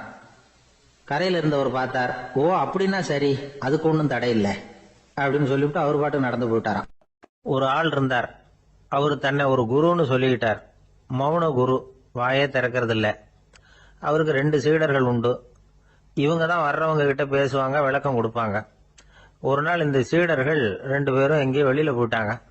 அந்த நேரம் பார்த்து ஒருத்தர் அங்க வந்தார். குரு கிட்ட போனார். குருவே, புத்தர்னா என்னன்னு கேட்டார். குருவுக்கு ஒன்றும் புரியல. அவர் உண்மையான குருவா இருந்தாவில் புரியும். அவர் திருன்னு முழிக்க ஆரம்பிச்சுட்டார். இந்த நேரம் பார்த்து இந்த சீடர்கள் எங்கேயோ போயிட்டாங்களே, என்ன பண்றது, உதவிக்கு யாராவது கிடைக்க மாட்டாங்களா அப்படின்னு அப்படியே சுத்தி பாக்குறார். அங்க பாக்குறார். வந்தவர் இதை கவனிச்சார். ஏதோ புரிஞ்சுக்கிட்டவர் மாதிரி அடுத்த கேள்வி கேட்டார். தர்மம்னா என்ன சுவாமின்னார். குருவுக்கு ரொம்ப சங்கடமா போச்சு. நம்ம நிலைமை இப்படி ஆயிட்டுதே, இக்கட்ல மாட்டிக்கிட்டோமே அப்படின்னு நினைச்சபடியே விட்டத்தை பார்த்தார். அப்புறம் குனிஞ்சு தரைய பார்த்தார். அப்படியே உட்காந்துக்கிட்டார். வந்தவர் உடனே அடுத்த கேள்விக்கு போயிட்டார். தியானம்னா என்ன சுவாமின்னார். பாவம் என்ன பண்ணுவார் அந்த குரு, பேசாம கண்ணை கெட்டியா மூடிக்கிட்டார். இது ஏதடா வம்பா போச்சுன்னு. இவர் இப்படி பண்ணா கூட வந்தவர் சளைக்கல. இன்னொரு கேள்வியும் கேட்டார். ஆசீர்வாதம்னா என்ன அப்படின்னார். இவர் பார்த்தார், இப்படியே போனா இவர் கேள்வி கேட்கறத நிறுத்த மாட்டார் அப்படின்னு நினைச்சுக்கிட்டு எனக்கு ஒண்ணுமே தெரியாதுங்கிற பாவனையில 2 கையையும் விரிச்சு காட்டினார். வந்தவர் முகத்துல மகிழ்ச்சி, மன நிறைவு, ஏதோ எல்லாம் புரிஞ்சுக்கிட்ட ஒரு மாதிரி அங்கிருந்து புறப்பட்டு போனார். வழியில அந்த குருவோட சீடர்கள் 2 பேரையும் சந்திச்சார். உங்க குருவை தான் பார்த்துட்டு வரேன்னாரு. இவரு என்ன நடந்ததுன்னு கேட்டாங்க. இவர் விவரமா சொல்றார். உங்க குரு எவ்வளவு பெரிய ஞானி தெரியுமா, புத்தர்னா என்னன்னு கேட்டேன், அதுக்கு அவர் அப்படியும் இப்படியும் பார்த்தார், அதுக்கு என்ன அர்த்தம் தெரியுமா, மக்கள் புத்தரை அங்கேயும் இங்கேயும் தேடுறாங்க, உண்மையில அவர் அங்கேயும் இங்கேயும் தேடி கண்டுபிடிக்க முடியாது அப்படிங்கறத அவர் செய்கை மூலம் உணர்த்தினார். அதுக்கப்புறம் தர்மம்னா என்னன்னு கேட்டேன், அவர் மேலையும் கீழையும் பார்த்து தர்மம் சமமானது, அதுல உயர்வு தாழ்வு இல்லைங்கிறத உணர்த்தினார். அதுக்கப்புறம் தியானம்னா என்னன்னு கேட்டேன். கண்ணை மூடிக்கிட்டார். கண்ணை மூடி காணுகிற அற்புதம் அது அப்படிங்கிறத புரிஞ்சுக்கிட்டேன். கடைசியா ஆசீர்வதிக்கப்படுறது பத்தி கேட்டேன். கைகளை நீட்டி உதவுறது தான் அது அப்படிங்கிறத தன்னுடைய இருகை விரிச்சு உணர்த்தினார். எவ்வளவு பெரிய மகான் அவரு அப்படின்னு சொல்லிவிட்டு அவர் பாட்டு போயிட்டார். சீடர்கள் அதுக்கப்புறம் மெதுவா குரு கிட்ட வந்து சேர்ந்தாங்க. அவங்கள பார்த்ததும் குருவுக்கு கோபம் வந்துட்டுது. அடே பாவிகளா, எங்கடா போய் தொலைஞ்சிங்க, நான் ஒரு ஆளுகிட்ட மாட்டிக்கிட்டு என்ன பாடுபட்டிருக்கேன் தெரியுமான்னார். இது மாதிரி தான் நாம சாதாரண மனிதர்களின் புற வேடங்களிலேயே மயங்கி போயிடுறோம். அவங்க பேச்சு, செய்கை, பார்வை இதுல எல்லாம் ஏதோ பெரிய தத்துவம் இருக்கிறதாக நினைச்சுக்கிறோம். உண்மையிலேயே அந்த தத்துவங்கள் யாருக்கு சொந்தம்? அவங்களுக்கு இல்ல, நமக்கு தான் சொந்தம். நாம தானே அதை கற்பிச்சுக்கிட்டோம். நாம அடையாளம் கண்டுக்கிறது இல்ல, நாம யாருங்கிறது நமக்கு புரியறது இல்ல. அதுதான் இன்னைக்கு நடக்கிறது. அதனாலதான் அடுத்தவங்களை தேடி ஓடிக்கிட்டு இருக்கிறோம். சில வீடுகளில் கூட இது மாதிரி சைகைகள் உண்டு. சில குடும்ப தலைவர்கள் தினமும் காலையில கண்ணை கெட்டியா மூடிக்கிட்டு கை ரெண்டையும் சுத்தமா விரிச்சு வச்சுக்கிட்டே உட்காந்து தியானம் பண்றது வழக்கம். எதுக்காக அப்படி பண்றீங்கன்னு ஒருத்தரை பார்த்து கேட்டேன். இந்த மாசம் வாங்கின சம்பளம் பூரா தீர்ந்து போச்சு, இனிமே என் கையில சுத்தமா ஒண்ணும் இல்ல, புதுசா எதுவும் செலவு வச்சுடாதே அப்படிங்கறத அப்படி உள்ளங்கை ரெண்டையும் விரிச்சு காட்டி அவங்களுக்கு உணர்த்துறேன் அப்படின்னார். இந்த உலகத்துல மனுஷன் எவ்வளவோ தவறுகள் செய்யறான். அதுக்கெல்லாம் என்ன காரணம்? அதை பத்தின ஆராய்ச்சி தான் இன்னைக்கு. இதுக்கு ஆராய்ச்சி என்னத்துக்கு, அது தெரிஞ்ச விஷயம் தானே அப்படின்னு நீங்க நினைக்கலாம். ஆனா அப்படி அலட்சியமா இந்த விஷயத்தை விட்டுறக்கூடாது. பொதுவா எல்லோரும் நினைக்கலாம் எது சரி எது தவறு அப்படின்னு தெரியாததுனாலதான் மனுஷன் தப்பு பண்றான் அப்படின்னு. ஆனா அப்படி சொல்லிட முடியாது. மனுஷன் தெரிஞ்சே தான் தவறுகள் பண்றான். இப்போ உதாரணத்துக்கு ஒரு சாலையில இடது பக்கம் போக வேண்டிய ஒருத்தர் நடுக்கோட்டை தாண்டி வலது பக்கமா வண்டியை ஓட்டிட்டு போறாருன்னு வச்சுங்க. என்னப்பா இது தப்பு இல்லையா அப்படின்னு அவர்கிட்ட கேட்டா, அதெல்லாம் எனக்கு தெரியும், நீ உன் வேலையை பார்த்துட்டு போ அப்படிம்பார். வலது பக்கமா போறது தப்புன்னு தெரிஞ்சே தான் அவர் அப்படி செய்யறார், அப்படி போறார். பெரிய உத்தியோகத்துல இருக்கிறவங்க கூட லஞ்சம் வாங்குறாங்க. அவங்களுக்கெல்லாம் லஞ்சம் வாங்குறது தப்புன்னு தெரியலன்னு அர்த்தம். திருடுறது தப்புன்னு தெரியாமலாம் மனுஷன் திருடுறான், நல்லாவே தெரியும். நீங்க வேணும்னா கேட்டு பாருங்க, வேற வழி இல்ல அதனாலதான் திருடுறேன்பா. திருடுறது ஒரு புண்ணியமான காரியம்னு திருடனே கூட சொல்ல மாட்டான். திருடுறது தவறுங்கிறது திருடனுக்கு தெரியும் அப்படிங்கறத விளக்கறதுக்காக ஒரு பெரியவர் ஒரு கதை சொன்னார். அதாவது 2 திருடர்கள் 2 பேரும் சேர்ந்து ஒரு வீட்டுக்கு போய் ஒரு 10,000 ரூபாயை திருடிட்டு வந்துடுறாங்க. ஒரு காட்டு வழியா வந்துகிட்டு இருக்கிறாங்க. இன்னும் விடியல. 2 பேருக்கும் தூக்கம் கண்ணை சுத்துது. சரி, இப்படியே ஒரு மரத்தடியில படுத்து தூங்குவோம், காலையில விடிஞ்சதும் இந்த பணத்தை 2 பேரும் பங்கு போட்டுக்குவோம் அப்படின்னு முடிவு பண்றாங்க.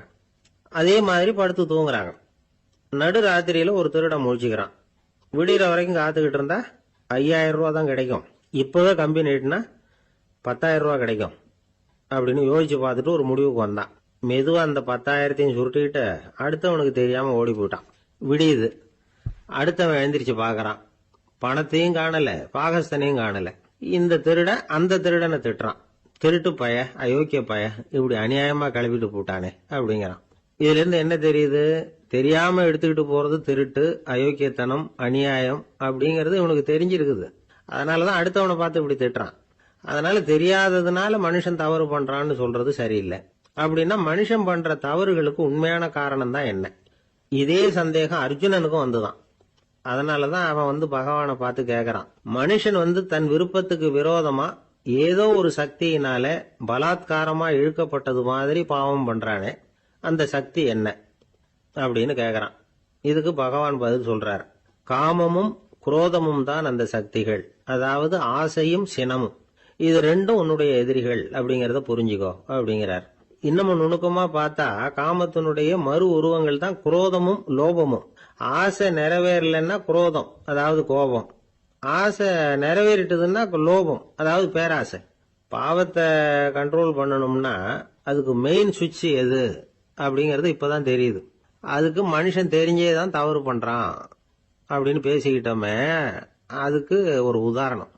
ஒரு ஆளு ஹோட்டல்ல சாப்பிட போனான். சாப்பிட்டு முடிச்சான். எழுந்திரிச்சு முதலாளி கிட்ட பில்ல கொடுத்தான். காசை கொடுக்கல. முதலாளி பணம் கொடுன்னு கேட்டார். இவன் என்கிட்ட பணம் இல்லைன்னா.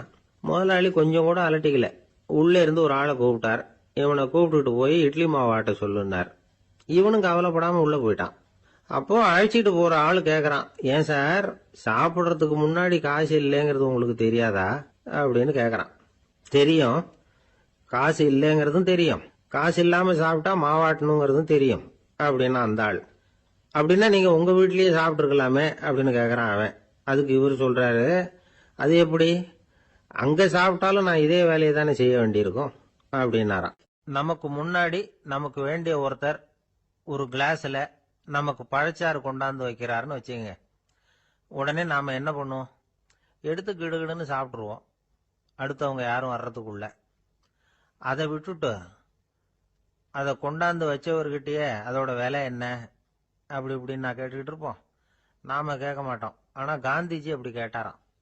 எப்ப தெரியுமா, 1935. அந்த வருஷம் மே மாசத்துல ஒரு நாள் காந்திஜி டெல்லியில இருக்கிறார். அப்ப அவருக்கு 2 டம்ளர் மாம்பழச்சாறு கொண்டாந்து கொடுக்குறாங்க. அதை வாங்குறார். இதோட விலை என்ன அப்படின்னு கேட்டார் காந்திஜி. யாருகிட்ட கேட்டாருன்னா மனுபென் காந்தி கிட்ட கேட்கிறார். அவங்க தான் கொண்டாந்து கொடுக்குறாங்க.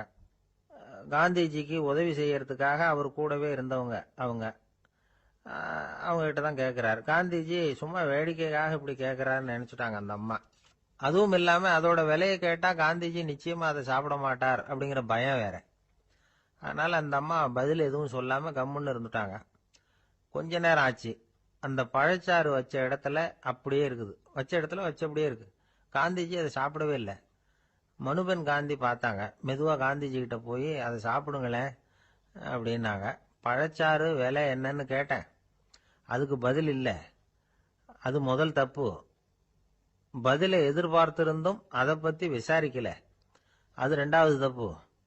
இப்படி 2 தப்புகளை பண்ணிவிட்டு என்கிட்ட வந்து இதை சாப்பிடுங்கன்னு சொன்னா அது எப்படி அப்படின்னு கேட்டாராம் காந்திஜி. மனுபென் காந்தி என்ன சொல்றதுன்னு தெரியாம திகைச்சு போய் நின்றுகிட்டு இருந்தாங்க.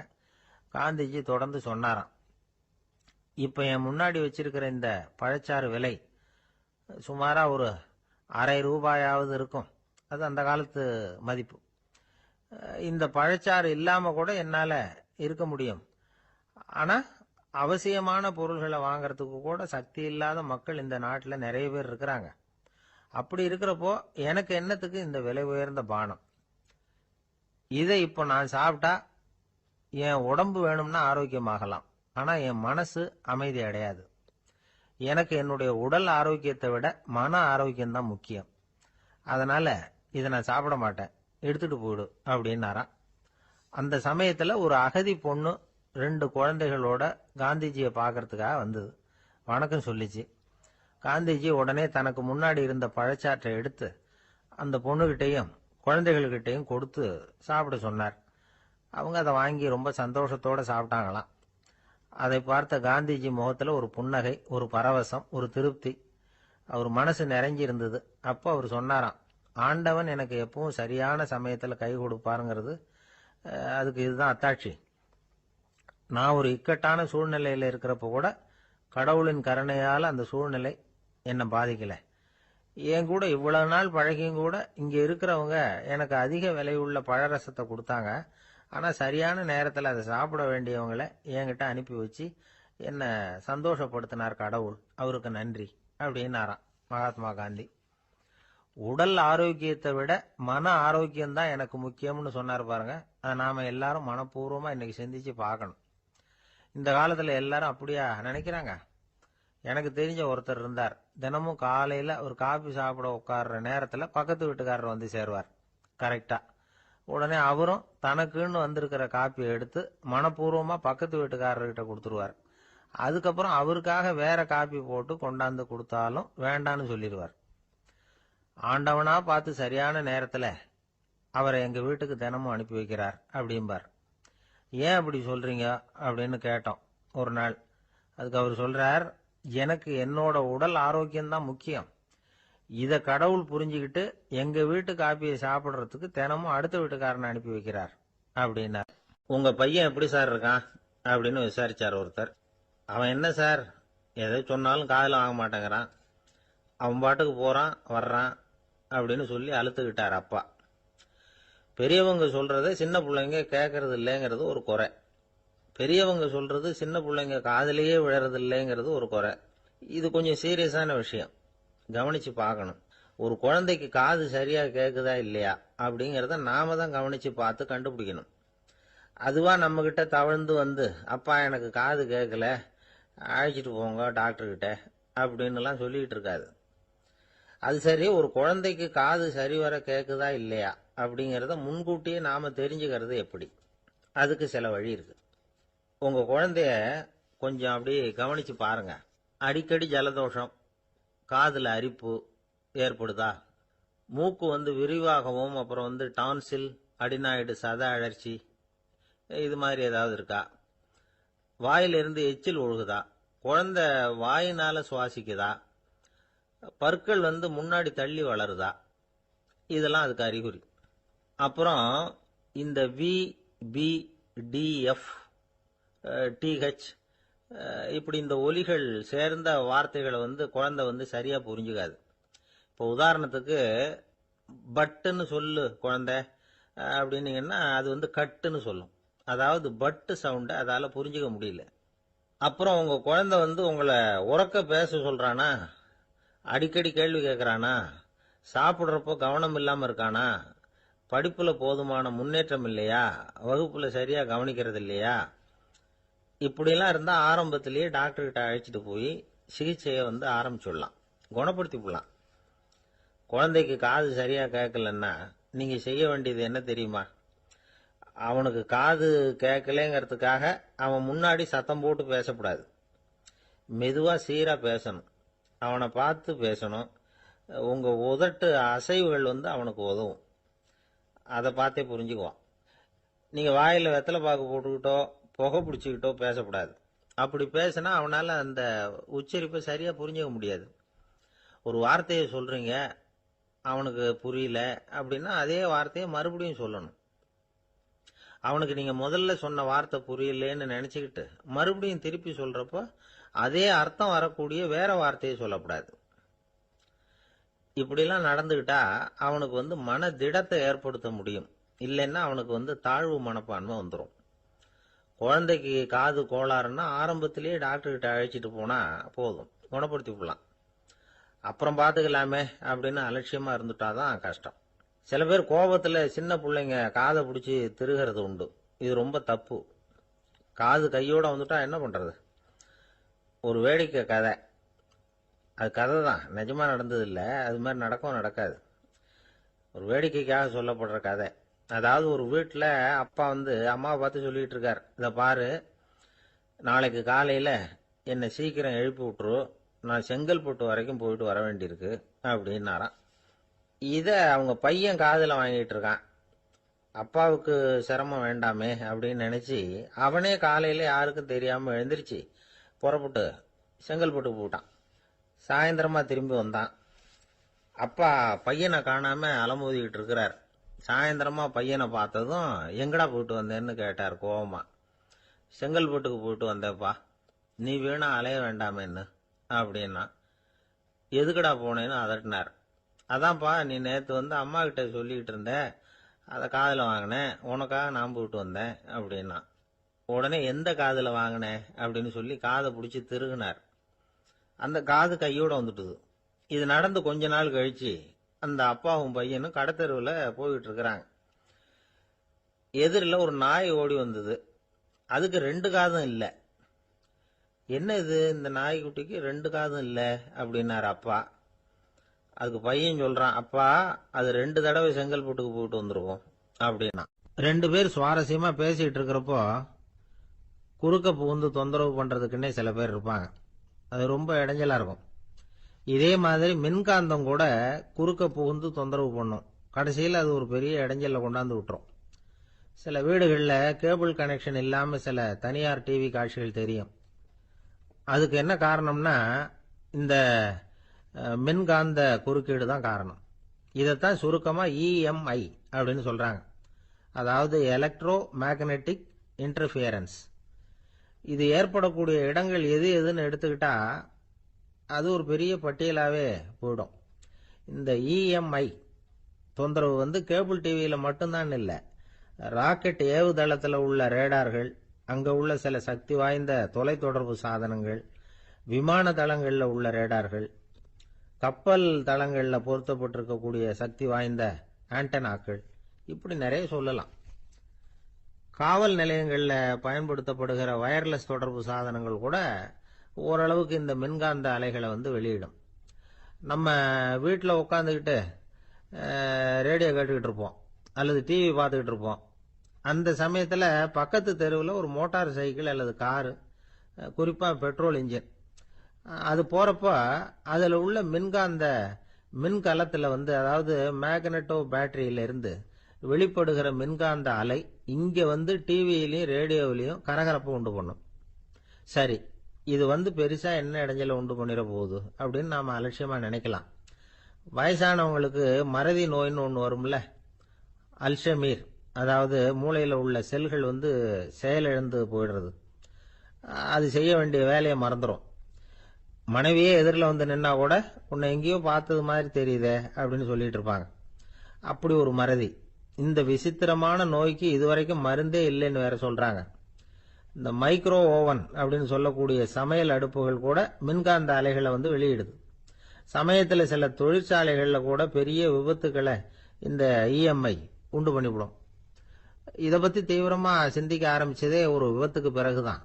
அமெரிக்காவுக்கும் வியட்நாமுக்கும் இடையில போர் நடந்ததே, அந்த சமயம் அமெரிக்காவுக்கு சொந்தமான விமானம் தாங்கி கப்பல் ஒன்று வியட்நாமை தாக்கிறதுக்கு தயாரா ஏவுகணைகளோட கடல்ல நிறுத்தி வைக்கப்பட்டிருந்தது.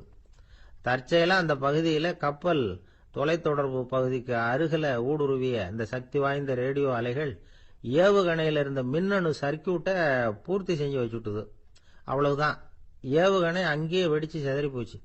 130 பேர் அந்த இடத்திலேயே உடல் கருகி செத்து போட்டாங்க. ஏகப்பட்ட பொருள்கள் நாசம்.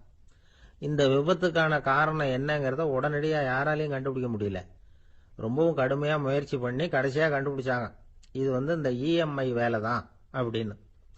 மின்னணு தொலைபேசிகள் இருக்க, இதுல பேசும்பொழுது நம்ம காதை அதாவது செவியை ஊடுருவக்கூடிய மின்காந்த அலையானது மூளைக்கு போய் அங்க மூளை கட்டிகளை உருவாக்க ஊக்கம் கொடுக்குது அப்படின்னு வேற கண்டுபிடிச்சிருக்கிறாங்க. இந்த இஎம்ஐ ரொம்ப குறைஞ்ச மின்காந்த அழுத்தத்துல நமக்கு எந்த பாதிப்பையும் ஏற்படுத்துறதில்லை. மின்காந்த அலைகள் அழுத்தத்தோடு இருக்கிற இடங்கள்ல ரொம்ப நேரம் இருந்தோம்னா நம்ம உடம்பின் வெப்பநிலை 2 டிகிரி செல்சியஸ் வரைக்கும் அதிகரிக்குதாம். அதனால வெப்பநிலையை சீராக்கிறதுக்கு இதய துடிப்பும் அதிகரிக்குது. இப்படிலாம் கண்டுபிடிச்சிருக்கிறாங்க. இப்பெல்லாம் இந்த மின்காந்த குறுக்கீடுகளை தடுக்கிறது எப்படி அப்படின்னு விஞ்ஞானிகள் யோசனை செய்ய ஆரம்பிச்சிருக்கிறாங்க.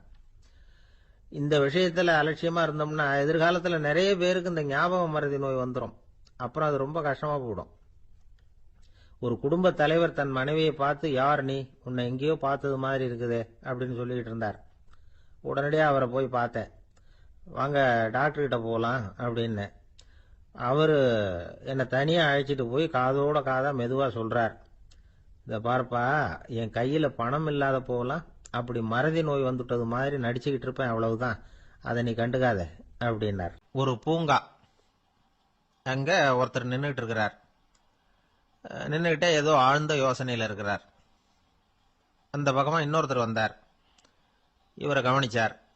என்ன யோசனைன்னு கேட்டார். எப்படி எழுந்திருக்கிறதுன்னு யோசனை பண்ணிட்டு இருக்கிறேன்னாரு அவர். கேட்டவருக்கு ஒரு மாதிரி ஆயிட்டது.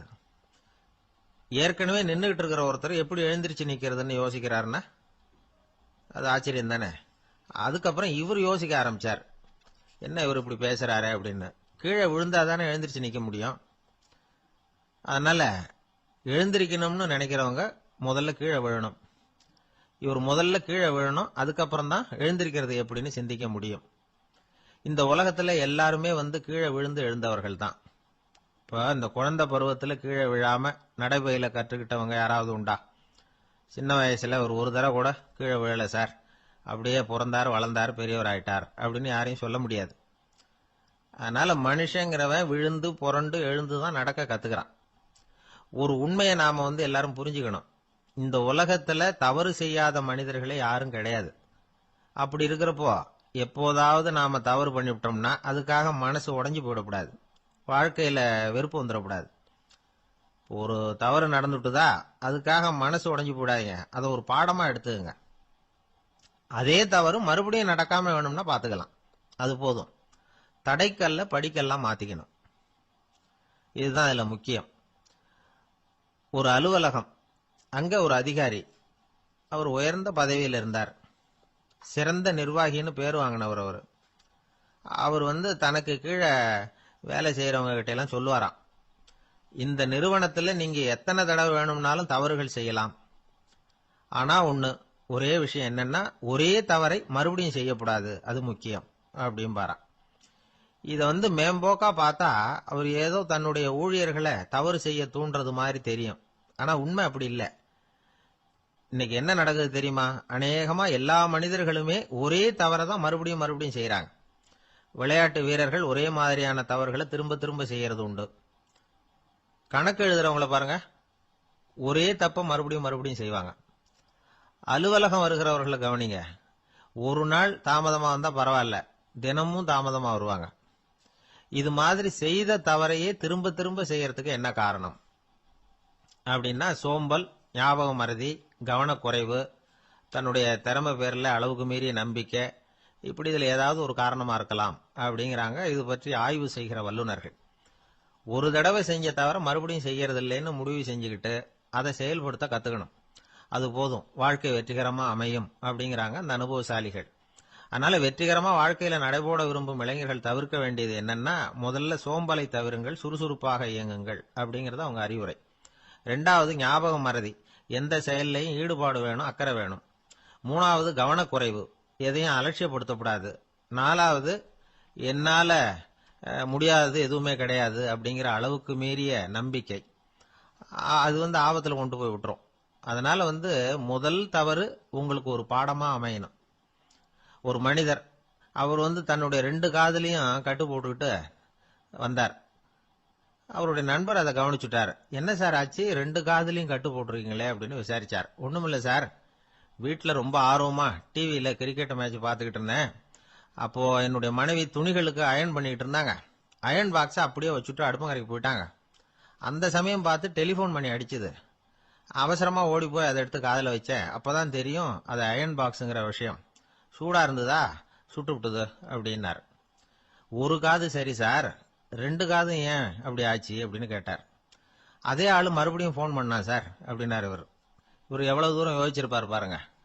அதனால ஒரு தவறு மறுபடியும் நடக்கக்கூடாது. முதல் தவறு உங்களுக்கு ஒரு பாடமாக அமையட்டும் அப்படிங்கிறது தான் இதுல இருந்து நாம தெரிந்து கொள்ள வேண்டிய கருத்து. அதனால தவறுகள் அதெல்லாம் தடைக்கெல்லாம் நினைக்க வேண்டாம், படிக்கெல்லாம் நினைப்போம். அப்படி நினைச்சோம்னா வாழ்க்கையில வெற்றி நிச்சயம். ஒரே ஒரு ஊர், அந்த ஊருக்கு பேரு கொடையாளிப்பட்டி. அந்த பேருக்கு தகுந்த மாதிரி தான் அந்த ஊர் மக்களும். யார் என்ன கேட்டாலும் இல்லைன்னு சொல்லாம கொடுப்பாங்க. கொடையாளிகள் நிறைந்த ஊர். இனாமா மட்டும் இல்ல, கடனாவும் பணம் கொடுப்பாங்க. யாருக்காவது அவசரமா பணம் தேவைப்பட்டதுன்னு வச்சுக்கோங்க, அந்த ஊருக்கு போய் வாங்கிக்கலாம். பத்திரம் தேவையில்லை, சாட்சி தேவையில்லை, ஜாமீன் தேவையில்லை, எந்த உத்தரவாதமும் கேட்காம பணம் கொடுத்துருவாங்க. நம்மால் ஒருத்தனுக்கு பணம் தேவைப்பட்டது, சொந்த பந்தம்லாம் கேட்டு பார்த்தா யாரும் கொடுக்கற வழியா தெரியல. எல்லாரும் அவங்கவுங்க சௌரியத்தை பாக்குறவங்க, அடுத்தவங்க சௌரியத்தை பத்தி கவலைப்படாதவங்க.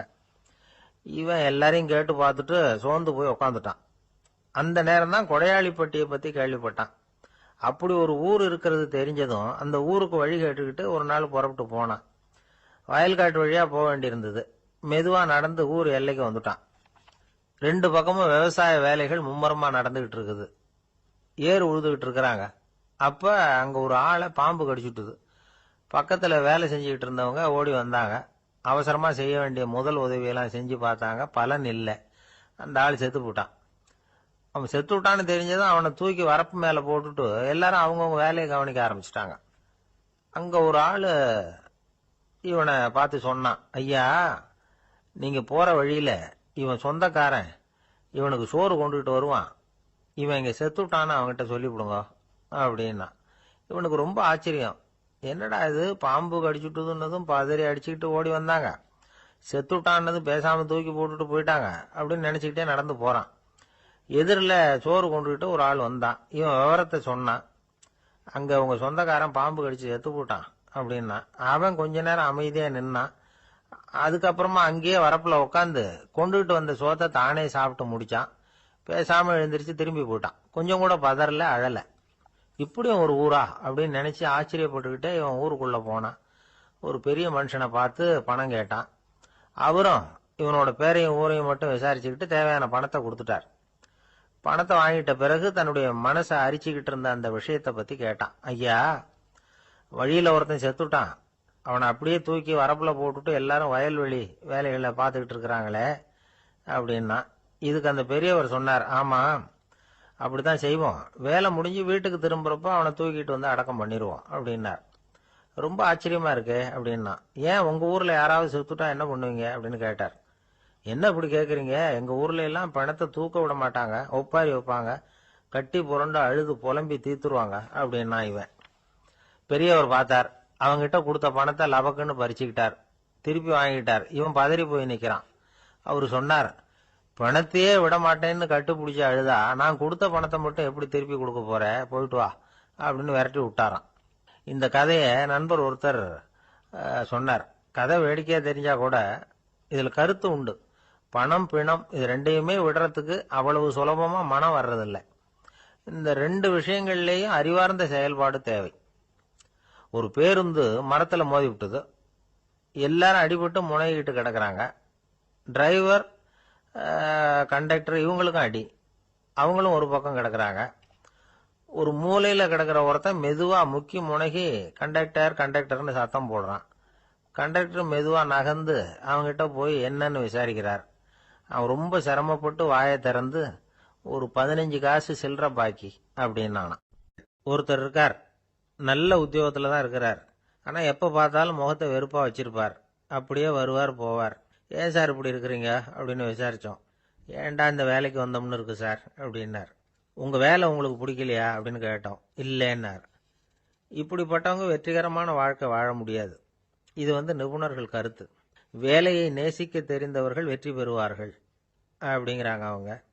எந்த துறையா இருந்தாலும் சரி, அந்த துறையில வெற்றிகரமா இருக்கிறவங்கள விசாரிச்சு பாருங்க. எனக்கு என்னுடைய வேலை ரொம்ப பிடிக்கும் அப்படின்னு சொல்றவங்களா தான் இருப்பாங்க. அப்படி இருந்தாதான் அது வெற்றிகரமா இருக்க முடியுது அவங்களால. ஒருத்தனுக்கு பிடித்தமான பொழுதுபோக்கே அவனுடைய தொழிலா இருந்துட்டுதுன்னா அவனை மாதிரி கொடுத்து வச்சவன் வேற யாரும் இல்லை அப்படிங்கிறார் பெர்னாட் ஷா. ஒரு தடவை மன்னர் ஹுமாயூன் உயிரை தண்ணீர் முண்டு ஊற்றுகிற தொழிலாளி ஒருத்தர் காப்பாத்தினாராம் அந்த ஹுமாயூன் உயிரை. உடனே மன்னர் கேட்டிருக்கார், உனக்கு என்ன வேணும்னாலும் கேளு தரேன், உயர் பதவி வேணுமா அப்படின்னு கேட்டாராம். மன்னா, மக்களின் தாகம் தீர்க்கக்கூடிய இந்த பணியை விட உயர்ந்தது உண்டா அப்படின்னாராம் அந்த தொழிலாளி. அவரால் அவருடைய வேலையை நேசிக்க முடிஞ்சுது, அதனால மகிழ்ச்சியா இருக்க முடிஞ்சுது. நாமெல்லாம் அப்படி இல்லை, வேலை கிடைக்கிற வரைக்கும் கிடைச்சா போதும் அப்படின்னு இருக்கோம். கிடைச்சதுக்கு அப்புறம் ஏன்டா இந்த வேலைக்கு வந்தோம்னு ரொம்பவும் அழுத்துக்குவோம். சரி, நாம் இருக்கிற இடத்துல நாம் வெற்றிகரமாக இருக்க வழி உண்டா அப்படின்னா உண்டுன்னு சொல்கிறாங்க. அதாவது மன இயல் நிபுணர்கள் இருக்கிறாங்க இல்லையா, அவங்க அதுக்கு முக்கியமாக 6 வழிகள் சொல்கிறாங்க. நீங்கள் ஒரு அலுவலகத்தில் வேலை பார்க்குறவரா அப்படின்னா இதை கேளுங்க. அதாவது உங்கள் மேலதிகாரி எதிர்பார்ப்புக்கு தகுந்த மாதிரி உங்கள் வேலை இருக்குதா? அப்படி இல்லைன்னா முதல்ல உங்கள் வேலையின் தரம் உயரணும். உங்களுக்கு மேலே கீழே வேலை பார்க்குற பணியாளர்கள் கிட்ட நல்ல விதமாக பழகுறீங்களா? அந்த உறவு முறையில் ஏதாவது குறை இருந்தால் அதை கண்டுபிடிச்சி சரி பண்ணுங்க. நம்பிக்கைக்கு உரியவர் அப்படின்னு நீங்கள் பேர் எடுக்கணும். நீங்கள் எடுக்கிற முடிவு நல்ல முடிவாக தான் இருக்கும் அப்படின்னு அடுத்தவங்க சொல்லணும். உங்கள் தோற்றத்துக்கு முக்கியத்துவம் கொடுங்க. இது மனம் உடல் ரெண்டும் சம்பந்தப்பட்டது. அதனால மனசையும் ஆரோக்கியமாக வச்சிருக்கணும், உடம்பையும் ஆரோக்கியமாக வச்சிருக்கணும். உங்களுடைய நிர்வாகம் செயல்படுற விதத்தை நல்லா புரிஞ்சு வச்சுக்கணும். உங்களுடைய நிர்வாகம் இப்போ ஒரு காரியம் செய்யுதுன்னு வச்சுங்க, ஏன் அப்படி செய்யுது, எதுக்காக அப்படி செய்யுது, அதனுடைய குறிக்கோள் என்ன, அது நீடிக்கிறதுக்கு காரணம் என்ன, இதெல்லாம் தெரிஞ்சுக்கணும். சிரிப்புக்கு வஞ்சகம் பண்ணக்கூடாது, நல்லா சிரிக்கணும், அப்போதான் அது திரும்ப கிடைக்கும். கடந்த கால தோல்வியை பற்றி கவலைப்படக்கூடாது. முதலாளி விருப்பம் தெரிஞ்சு நடந்துக்கிறது நல்லது தான். அதுக்காக காக்கா பிடிக்கணுங்கிற அவசியம் இல்லை.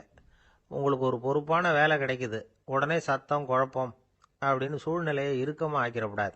எந்த சூழலையும் இயல்பாக கையாளக்கூடியவர் அப்படிங்கிறத காட்டணும். இதெல்லாம் உங்கள் துறையில் நீங்கள் வெற்றி பெற நிபுணர்கள் சொல்கிற யோசனைகள்.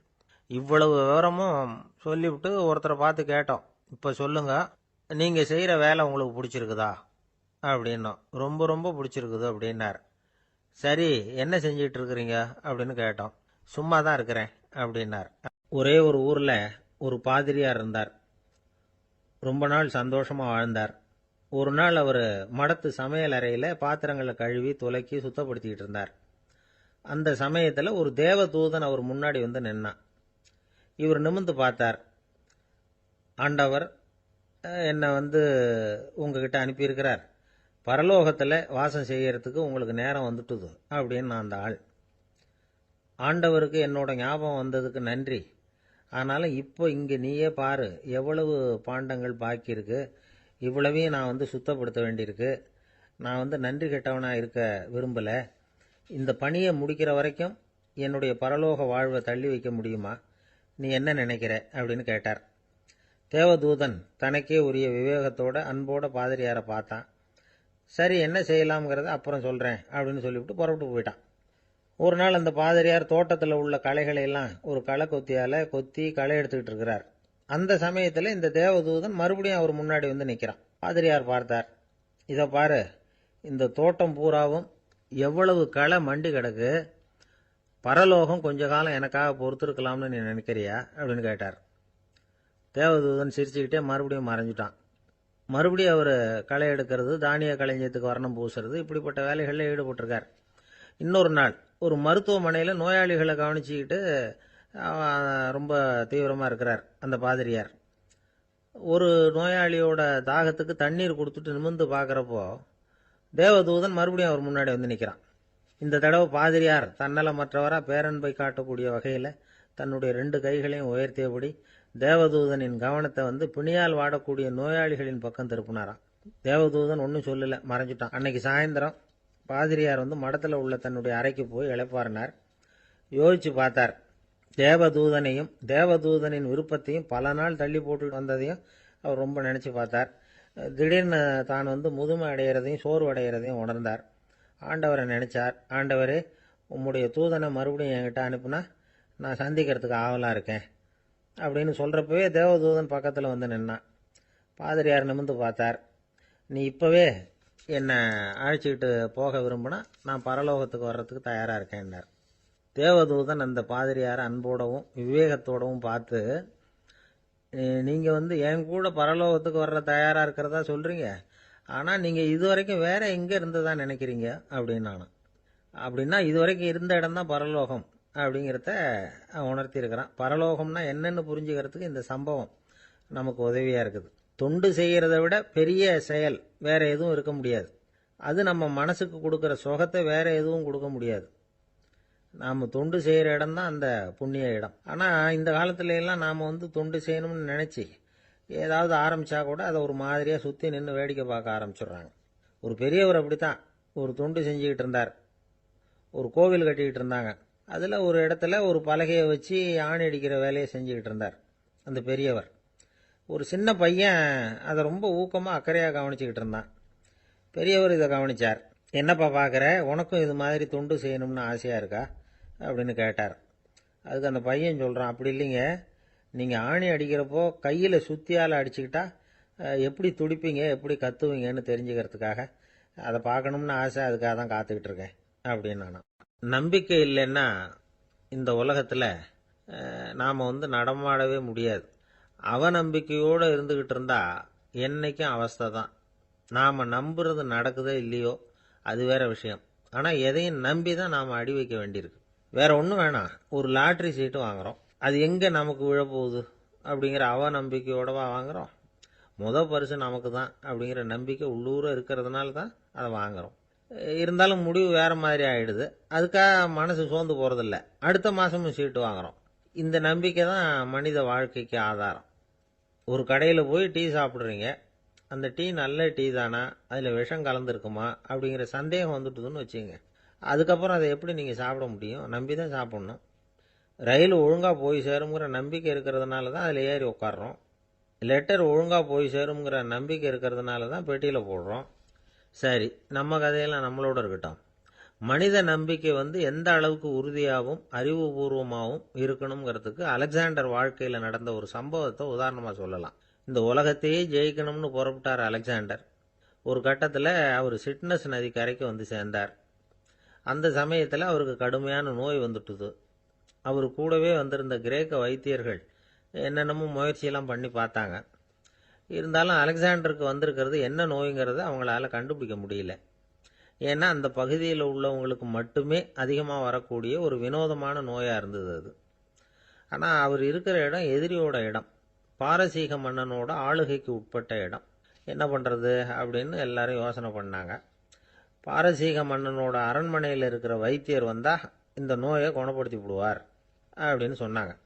இருந்தாலும் எதிரியோட நாட்டில் இருக்கிற வைத்தியரை கூப்பிட்டு எப்படி நம்பி வைத்தியம் பார்க்க சொல்கிறது அப்படின்னு சொல்லி எல்லாரும் தயங்கினாங்க. ஆனால் அலெக்சாண்டர் தயங்கலை. பரவாயில்ல, அழைச்சிட்டு வாங்கன்னு விட்டார். உடனே அவரை போய் அழைச்சிட்டு வந்துட்டாங்க. அவர் வந்தார். அலெக்சாண்டர் உடம்பை பரிசோதனை பண்ணி பார்த்தார்.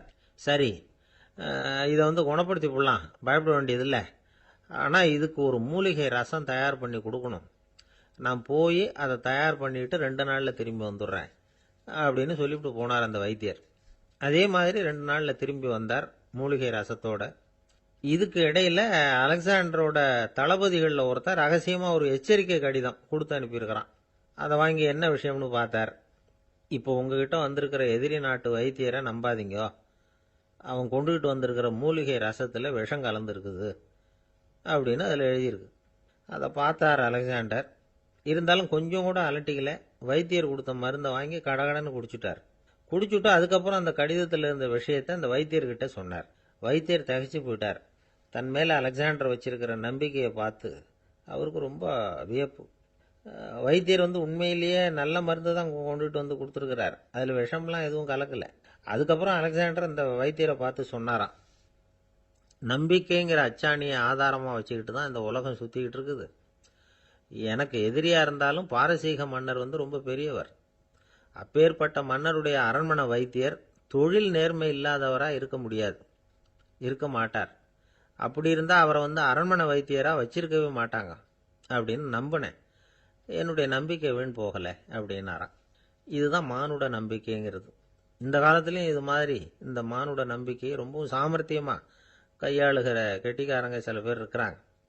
ஒரு இந்த காலத்து குரு, அவருக்கு ஒரு சிஷ்யன். குரு முன்னாடி அந்த சிஷ்யன் ரொம்ப பணிவாக நின்று, குருவே, உங்கள் கையால் விஷத்தை கொடுத்தாலும் அதை வாங்கி மடமடன்னு குடிச்சிருவேன் அப்படின்னா. உன்னுடைய குரு பக்தியை மெச்சினேன் அப்படின்னார் குரு. அதுக்கு அந்த சிஷ்யன், அப்படி இல்லை குருவே, உங்ககிட்ட சிஷ்யனாக இருக்கிறத விட உங்கள் கையால் விஷத்தை வாங்கி குடிச்சு விடுறது ரொம்ப நல்லது, அதனால தான் அப்படி சொன்னேன் அப்படின்னா. ஒருத்தர் முகத்தை தொங்க போட்டுக்கிட்டு ஒரு மாதிரியாக வந்தார். என்ன விஷயம்னு விசாரித்தேன்.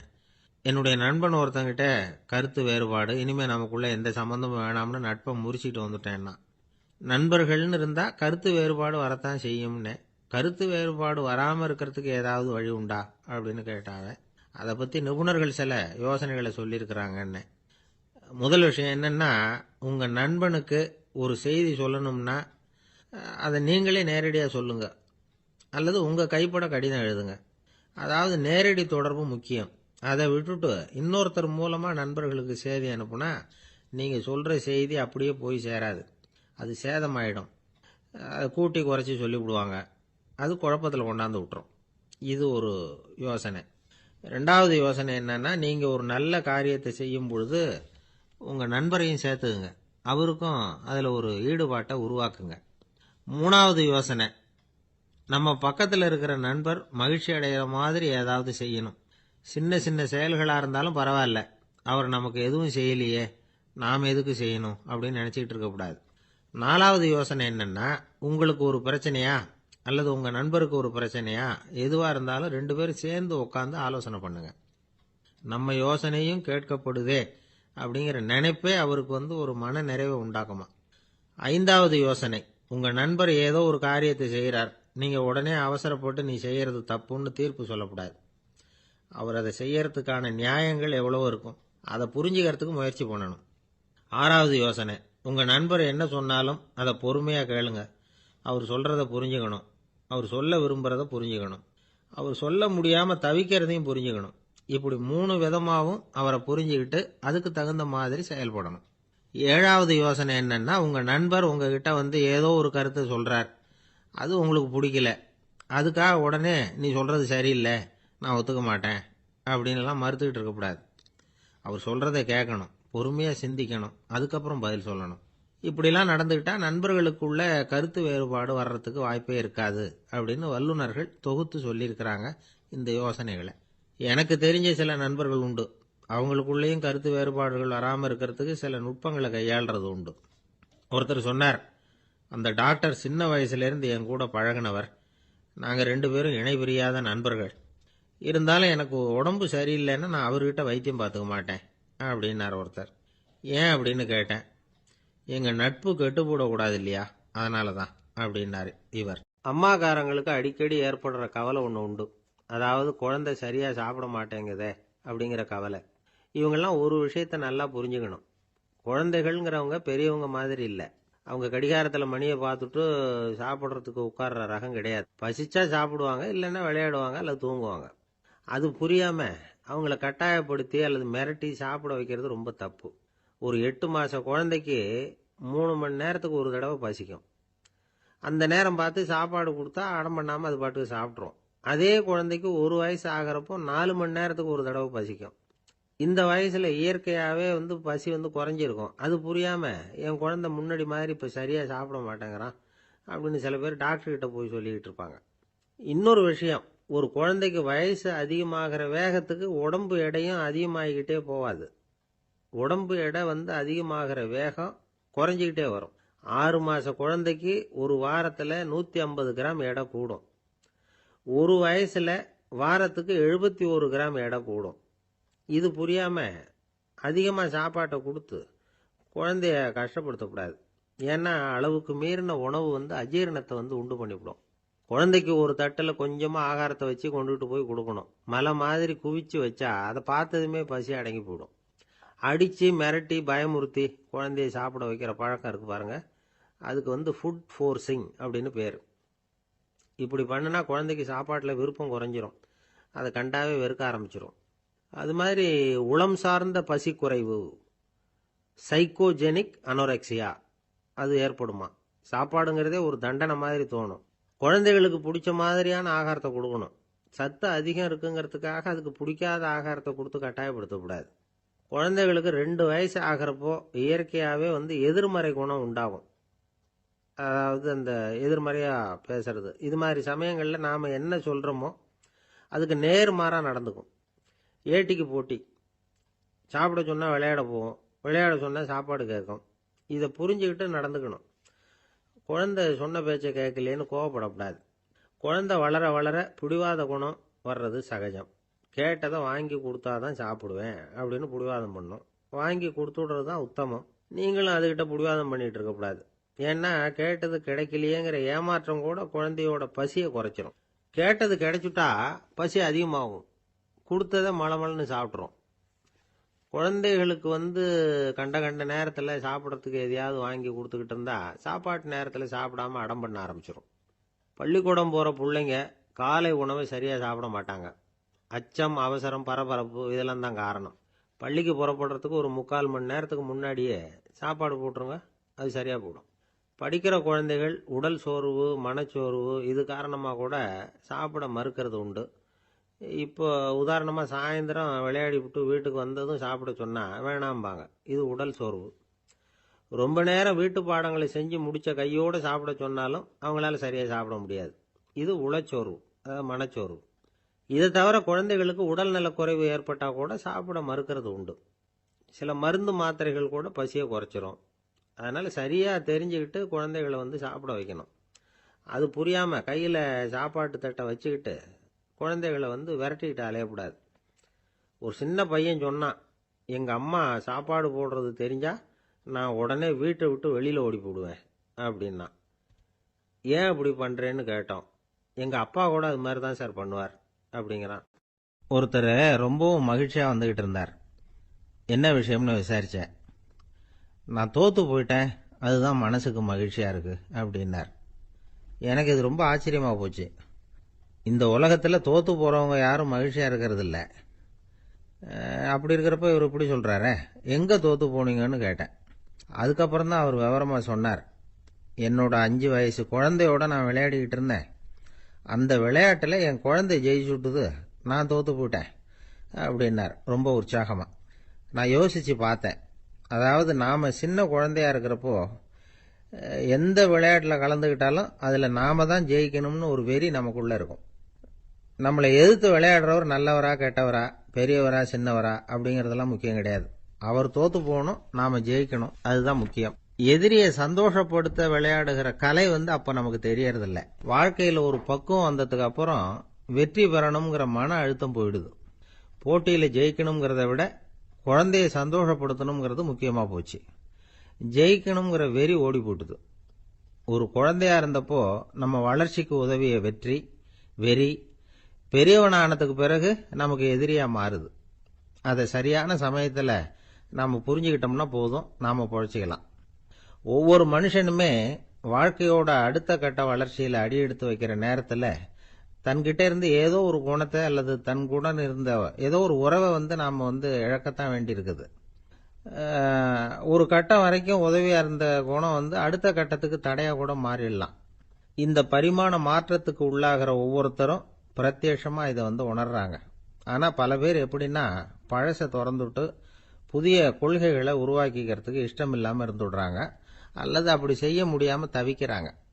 இதையெல்லாம் மீறி அந்த பழசை திறந்துட்டா அதை இழந்ததால உண்டாகிற மன அழுத்தம் சில காலத்துக்கு வருத்திக்கிட்டு தான் இருக்கும், வேற வழி இல்லை. ஆரோக்கியமான ஒரு முன்னேற்றத்துக்காக அந்த மன அழுத்தத்தை தாங்கிக்கத்தான் வேணும் அப்படிங்கிறாரு அந்த உலக புகழ்பெற்ற மேதை ஒருத்தர், இந்த ஸ்காட் பெக் அப்படிங்கிறவர். பிறந்த நாள் முதல் இதுதான் சரி அப்படின்னு கற்பிக்கப்பட்டு வந்த ஒவ்வொரு தத்துவத்தையும் தங்களுடைய வளர்ச்சிக்கு தகுந்த மாதிரி மாற்றி அர்த்தப்படுத்தி கொள்ள முடியாமல் வாழ்க்கை சூழல்ல அப்படியே அரைப்பட்டு தூளாகிறவர்கள் தான் ரொம்ப தவிக்கிறாங்களாம். இதுதான் அவருடைய கருத்து. பெரும்பாலும் மனிதர்களுடைய நடுத்தர வயசுல, அதாவது 30 தாண்டுகிற சமயத்துல தான் இந்த தவிப்பு உண்டாவதுதான். இதுதான் மேற்கத்திய நாடுகள்ல அடிக்கடி மிட் லைஃப் கிரைசிஸ் அப்படின்னு சொல்றாங்க. அப்பப்போ பழசையெல்லாம் தொலைச்சு விட்டு புதுசா பிறக்கிறதுக்கு கத்துக்கணும். ஒவ்வொரு நிமிஷத்தையும் அந்த நிமிஷத்துக்கு ஏற்ற சித்தாந்தம் கொண்டவர்களாக சந்திப்போம் அப்படிங்கிறார் அந்த உளவியல் நிபுணர். இப்படி பழகிக்கிட்டா வாழ்க்கை இன்பமயம், இல்லைன்னா தவிப்பு மயம்தான். பழசை தொலைக்க முடியாதவர்கள்ல எத்தனையோ பேர் உண்டு, எத்தனையோ ரகம் உண்டு. அதுல வேடிக்கையான நண்பர்களும் உண்டு. ஒருத்தர் நண்பர் வீட்டுக்கு போனார். அவரு ஏதோ இனிப்பு பலகாரம் கொடுத்து சாப்பிட சொல்லியிருக்கிறாங்க அவங்க வீட்டுல. இவர் சாப்பிட்டு பார்த்துட்டு சொன்னாராம்,